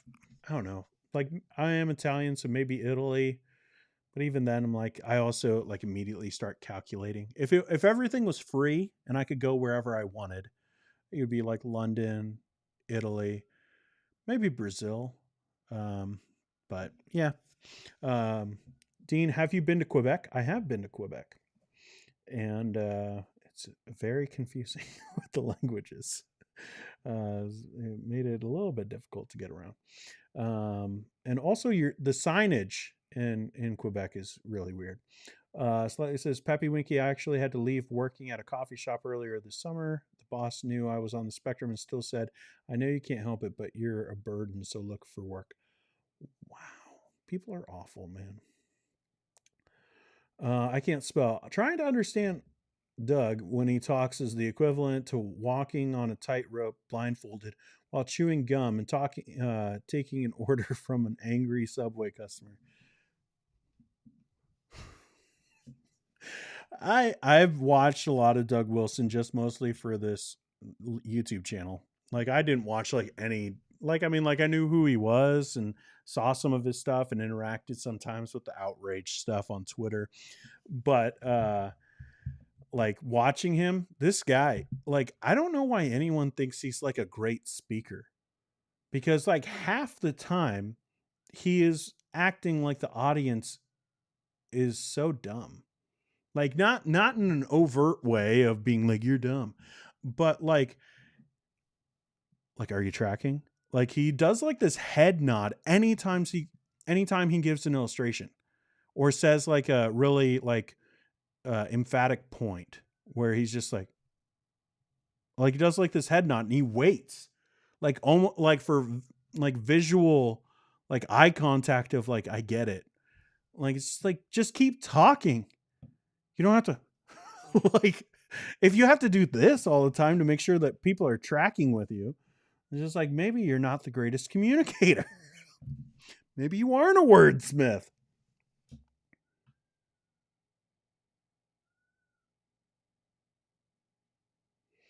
My kid got a whistle.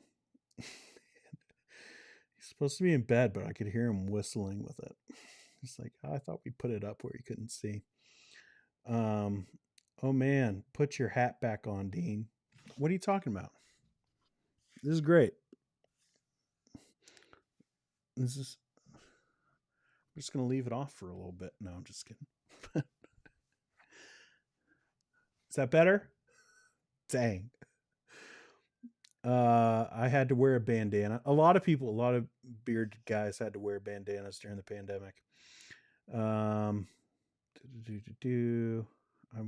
wanted to just get down to the bottom and then I could just leave it. I'm going to do that. Yep. We're just going to leave it there. And now it should just scroll through. Bill says he lived in Italy for 5 years. Dad was in the military. That's crazy. Dean, not that you need more people on your back, but there is a clip of J-Max saying ADHD and neurodivergence isn't real. Sounds like a good video. Send it to me. Hit me up on Twitter or Instagram. I don't know exactly what clip that is, but makes sense. If he views all of psychology in his book, this isn't people putting words in his mouth. His published work, he calls all of psychology a demonic scheme. So, makes sense. He said it was an excuse for parents in the world. That people were being lazy. No. I'm sorry, lukewarm no more. I can't help it. You know, I'm sure I'll get bald. Like my mom was starting to lose her hair, and I'm sure that'll happen eventually.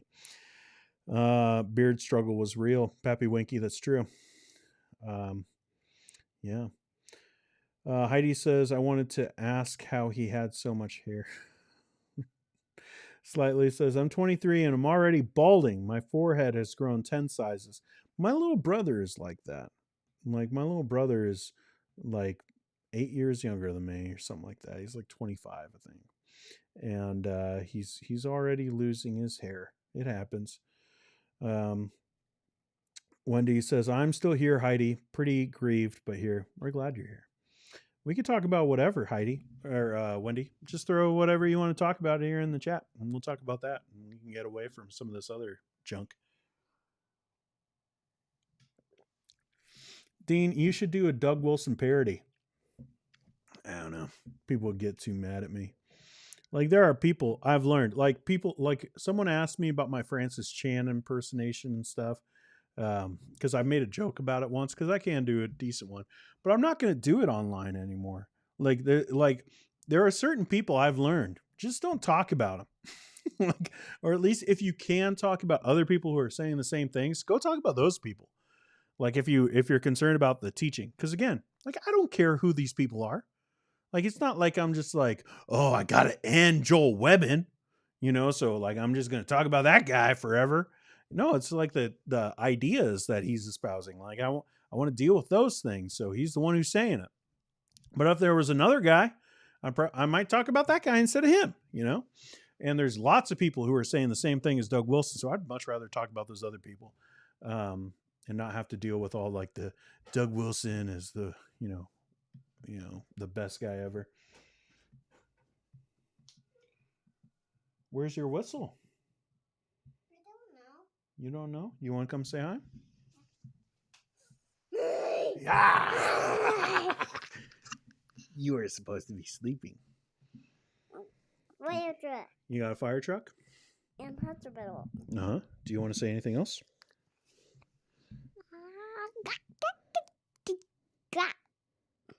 Mm-hmm. Anything else? Mm-hmm. You want to go get your whistle? Henry just take my whistle. Henry took your whistle? Yeah. You better go get it back. All right, you go to bed. I love you. It's just, you know, some nights it's hard to go to bed. Let's see. I'm going to go up a little bit. Bill says I had a chrome dome before I was 30. That's, you know, sometimes it's like that. Why am I doing this? I have this whole thing on here. I don't know what's wrong with me. Peppy Winky, hey Dean, would you be willing to discuss the traditionalist position at some point? Like, everyone means different things. Traditionalists, are you talking about like with Calvinism and traditionalists in that sense? Like what is a traditionalist other than that? I don't know. Is it something we need to talk about? Like I'll talk about something as long as I know what it is. Slightly, I'm convinced I'm balding because of stress and diet. My body is shaped like a depressed gumdrop. Don't be hard on yourself, man. Pete says I would enjoy a Doug Wilson parody. I'm sure you would. But like, there are people that'll just be like, yeah, well, you should never listen to this guy ever because look at this video he did. Look how cringy it is. That's why I do stuff like about like Ken Ham, because like there's no like, I mean, maybe in super fundy worlds, like no one's like Ken Ham is my favorite theologian, you know. But if I do that with like someone like Doug Wilson, that just like stays with you, and like yeah, they'll use it against you. So probably not. And that's why I don't do the Francis Chan thing, because I found out even just saying that Francis Chan is cool with Catholics and says that they're Christians, like no, like dealing with nuance and all of that, and like just me saying I'm a Protestant, and so like I don't agree with Francis Chan. I think he's dangerous because of this. Like I just have thousands and thousands of people telling me I'm like the worst person ever. So it's just like I don't want to deal with that. That's not fun. Like, I mean, it might be fun to make, fun of these people, but like in the tease, but no, I'm not willing to do that just to get that kind of result. I'd gladly do the voice for a Kent Hovind parody. All right.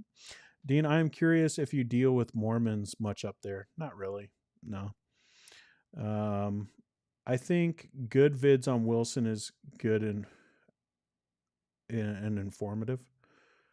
I don't know. Going to bed is my struggle. Sure. Little cutie stole the show. He is pretty cute and he knows it. He's one of those kids that's just like, he knows that he's just adorable. And it's just like, he gets away with so much, man. Like other people. Yeah. Wendy says, my voice is coming through Dean again. Pilgrim's Progress. Yeah, I love it. Yeah. Soteriology 101 is a good example of what? Oh, of traditionalists? So it's just Arminians. Like, what? I guess I don't know like what a traditionalist is. Like this is the thing. People, the internet has made things a little weird because like when I went to Bible college and seminary, we deal with like positions and it's like history. But now everyone's just like, they make up terms like the provisionists. Like that's just a made up term. Like that's not something to learn about. Like that's not a theological position that historically Christians have used to describe something. It's just somebody made up that term. And like I've heard that, but whenever I've heard of people talking about traditionalists, they're talking about within the Southern Baptist Convention. And they're talking about Calvinists within Southern Baptist Convention and traditionalists within Southern Baptist Convention. Are like, I don't think that people use that to describe themselves, right? Like, or I don't know, maybe it's just not my world, but I don't know. But yeah. What do you think about Leighton Flowers? Like I've talked about him before. I'm not a fan, but I'm also just like, I don't know the guy.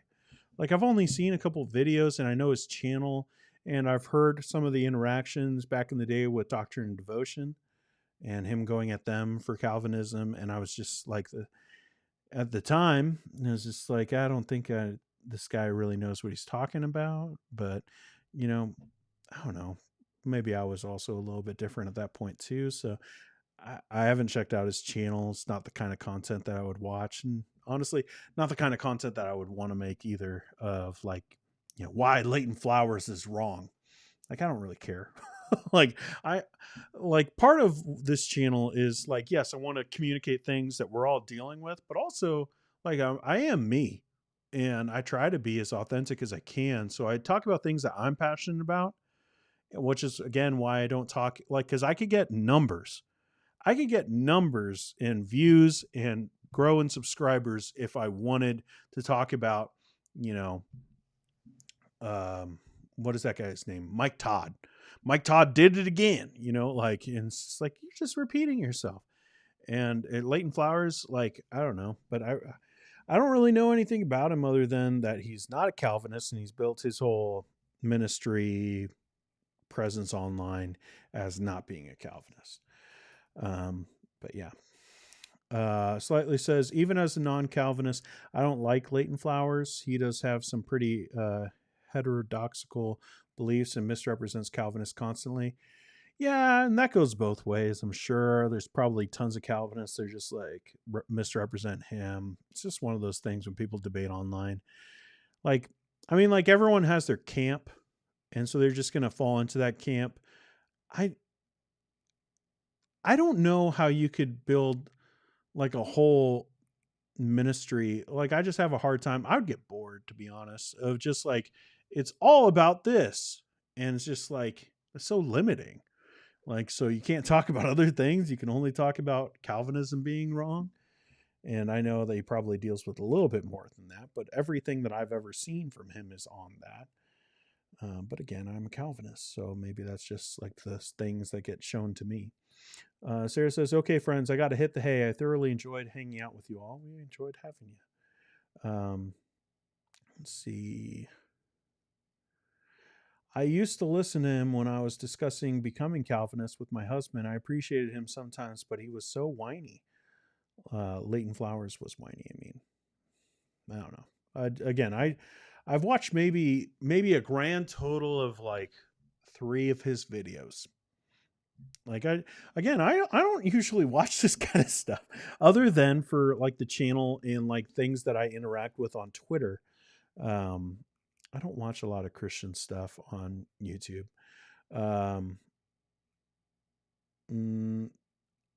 So apparently traditionalists aren't Arminians. It's a whole other thing with free will, etc. It's real confusing. I don't know. I would I guess I need to look it up because like I just doubt it. like there's over the last 500 years there have been, slight variants of Calvinists, slight variants on Arminianism, and it's just like it's still the same thing. It's very much like it's an either or kind of deal, and like what you believe is going to put you in one of those camps. And I just, anytime there's this other thing, I'm just like, is it though? Is it? Because like you kind of get behind some of these things, it's just kind of the same thing, but I could be wrong. Slightly says, Soteriology 101 denies original sin. The Calvinist definition of predestination believes you can lose your salvation through apostasy. Yeah, that sounds awful to me. He denies all of that? He denies original sin? Or just like he puts it differently? Dang. All right. Super heavy booster. Thoughts on the Eucharist being the new covenant? Nope. No, it's not. There's more to it than that. Slightly burn that book. Okay, good night for real. I would call Heiser a scholar. That's because most of his beliefs come through good research, which is not common among lay people. He's definitely orthodox. The name sounds familiar, but I don't know who that is. Pappy Winky, I'd like to see a real exposition of their position without the whole anti-Calvinist perspective for sure. LOL. Well, probably not going to get it from me. But, someone's out there. Pappy Winky, it's time to start a YouTube channel. No. Like the Messed Up Church channel, all they do is vids on NAR and Word of Faith. Yeah. And they have numbers, right? Like, that's my same thing with like Justin Peters and why I don't watch his stuff. That's boring to me. Like, I just don't care. If you do and you watch that stuff, good on you. Like, follow your own conscience. But for me, just like that stuff's boring to me. And I'm sure that there are people who look at my stuff and it's like, it's all the same thing and it's boring to them. It's like, okay, well, we all have different, interests and backgrounds that influence our interests. So Slightly says, no, he does think you can lose your salvation, but only through consciously choosing apostasy. He denies ideas like Rome's idea, like mortal sin. If you apostatize, then you're secure. If you apostatize, then you're secure. Oh, for Rome. Okay. I can't spell. Okay. It just seems like his worldview has major different interpretations than traditional Orthodox on some things, not core principles, of course. Arminianism is an offshoot of Calvinism. Kind of. I mean, like, that's what a lot of people say, and usually it's Calvinists who say it. But it's like, I mean, it was made to be in opposition. So, let's see. Aaron says, Dean, have you read any Brandon Sanderson, Stormlight, Mistborn, etc.? He's like that feather guy, right? Like, I know that sounds really bad, but it's like something feather trilogy or something like that. But no, I have not. I've heard of him and people like him, I know, but I don't. Maybe he's not the Christian one, is he? He's that other one. There's like a Christian one who sounds very similar as far as his name goes, and then there's another one. He might be the other one. I don't know. I haven't read it. Don't even go there. Don't make me geek out. You got someone excited, Aaron. All right. Slightly's heading out. Appreciate it. We should probably head out here in just a minute or two. So last questions. There is a rumor that Flowers was never a Calvinist. So is that scandalous? Like, he never even was one. I don't know. I'm sure in that world it probably is a scandal, but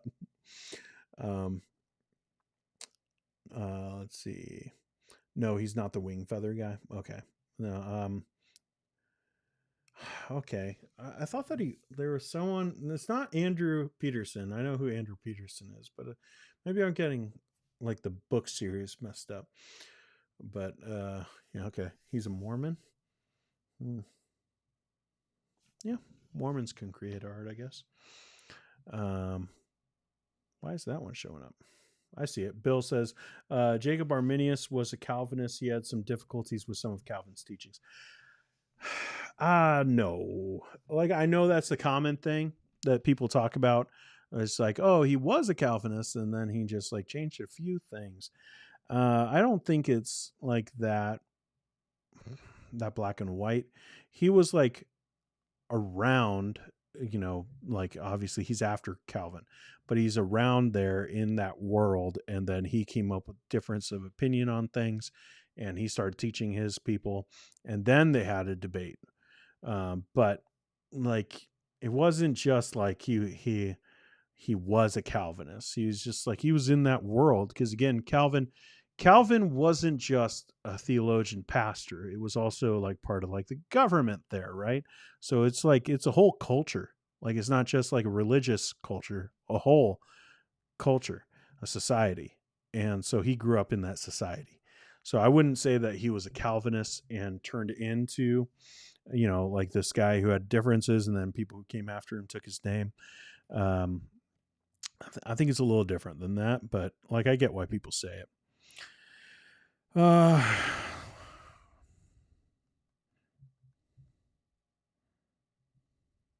Just answering my wife's text. She's stopping at the store before coming home, which means we got another 5 minutes.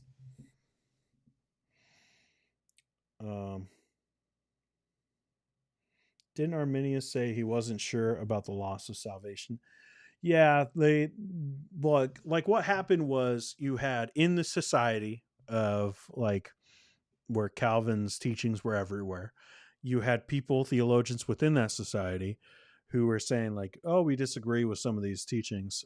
And then those people had arguments, obviously, with the vast majority of the theologians there. And so they start having these debates. And then they had like this really formal debate to have like these teachings dealt with.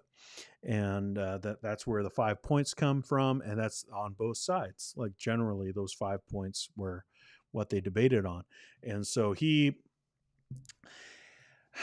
like, Jacobus Arminius and, his followers, it wasn't him, but his followers, they were saying like they were iffy on the perseverance of the saints generally. And like that they weren't sure about it. They needed more time to look into it, but they had disagreements about what it sounded like. So I mean, kind of. But Bill says he was a pastor. Why do I do that? Oh, it's force a habit. Sorry, guys. It's right there. I need to get used to it. Yeah. Can't. So is Orson Scott Card. I still enjoy their stuff. I don't know. You guys are getting a little even too nerdy for me. And that's saying something. Like, I could turn this camera and we can get real nerdy about some of the stuff we got going on here. You guys want to talk about this? We can get nerdy. Oh, man.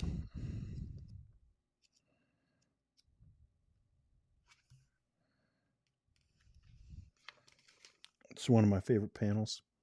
Right there. Oh, there, the bottom one. So cool. So cool.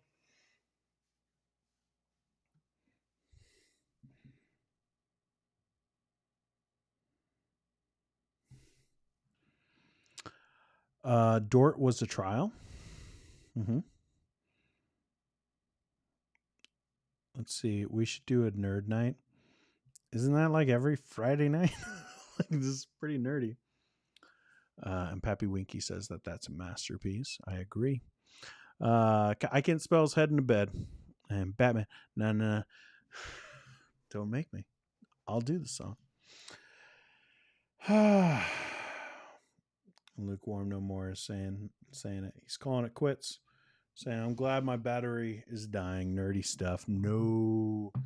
Yeah, we're going to end the stream. We're calling it quits. We tried it. We did it. We succeeded. Some moments we failed. But you know what? That's life. That's life. You know, it's just how it is. That's what the people say. You're riding high in April. Shot down in May. All right. I will see you guys not on Monday for Underdog Theology. Nope. But I'll probably see you at some other point. We'll have some fun, maybe Wednesday or Friday. But taking the Monday, we're going to enjoy family time and work on other things and, you know, do all the things that people do when they're not doing a stream. That kind of stuff. Anyways, hit the like button on your way out, guys. Just to, you know, think about it as telling one person, like you're recommending just one more person to come and hang out in the stream next time. That's what it is. Anyways, I will see you guys at another point in the future, undetermined at this point. Good night.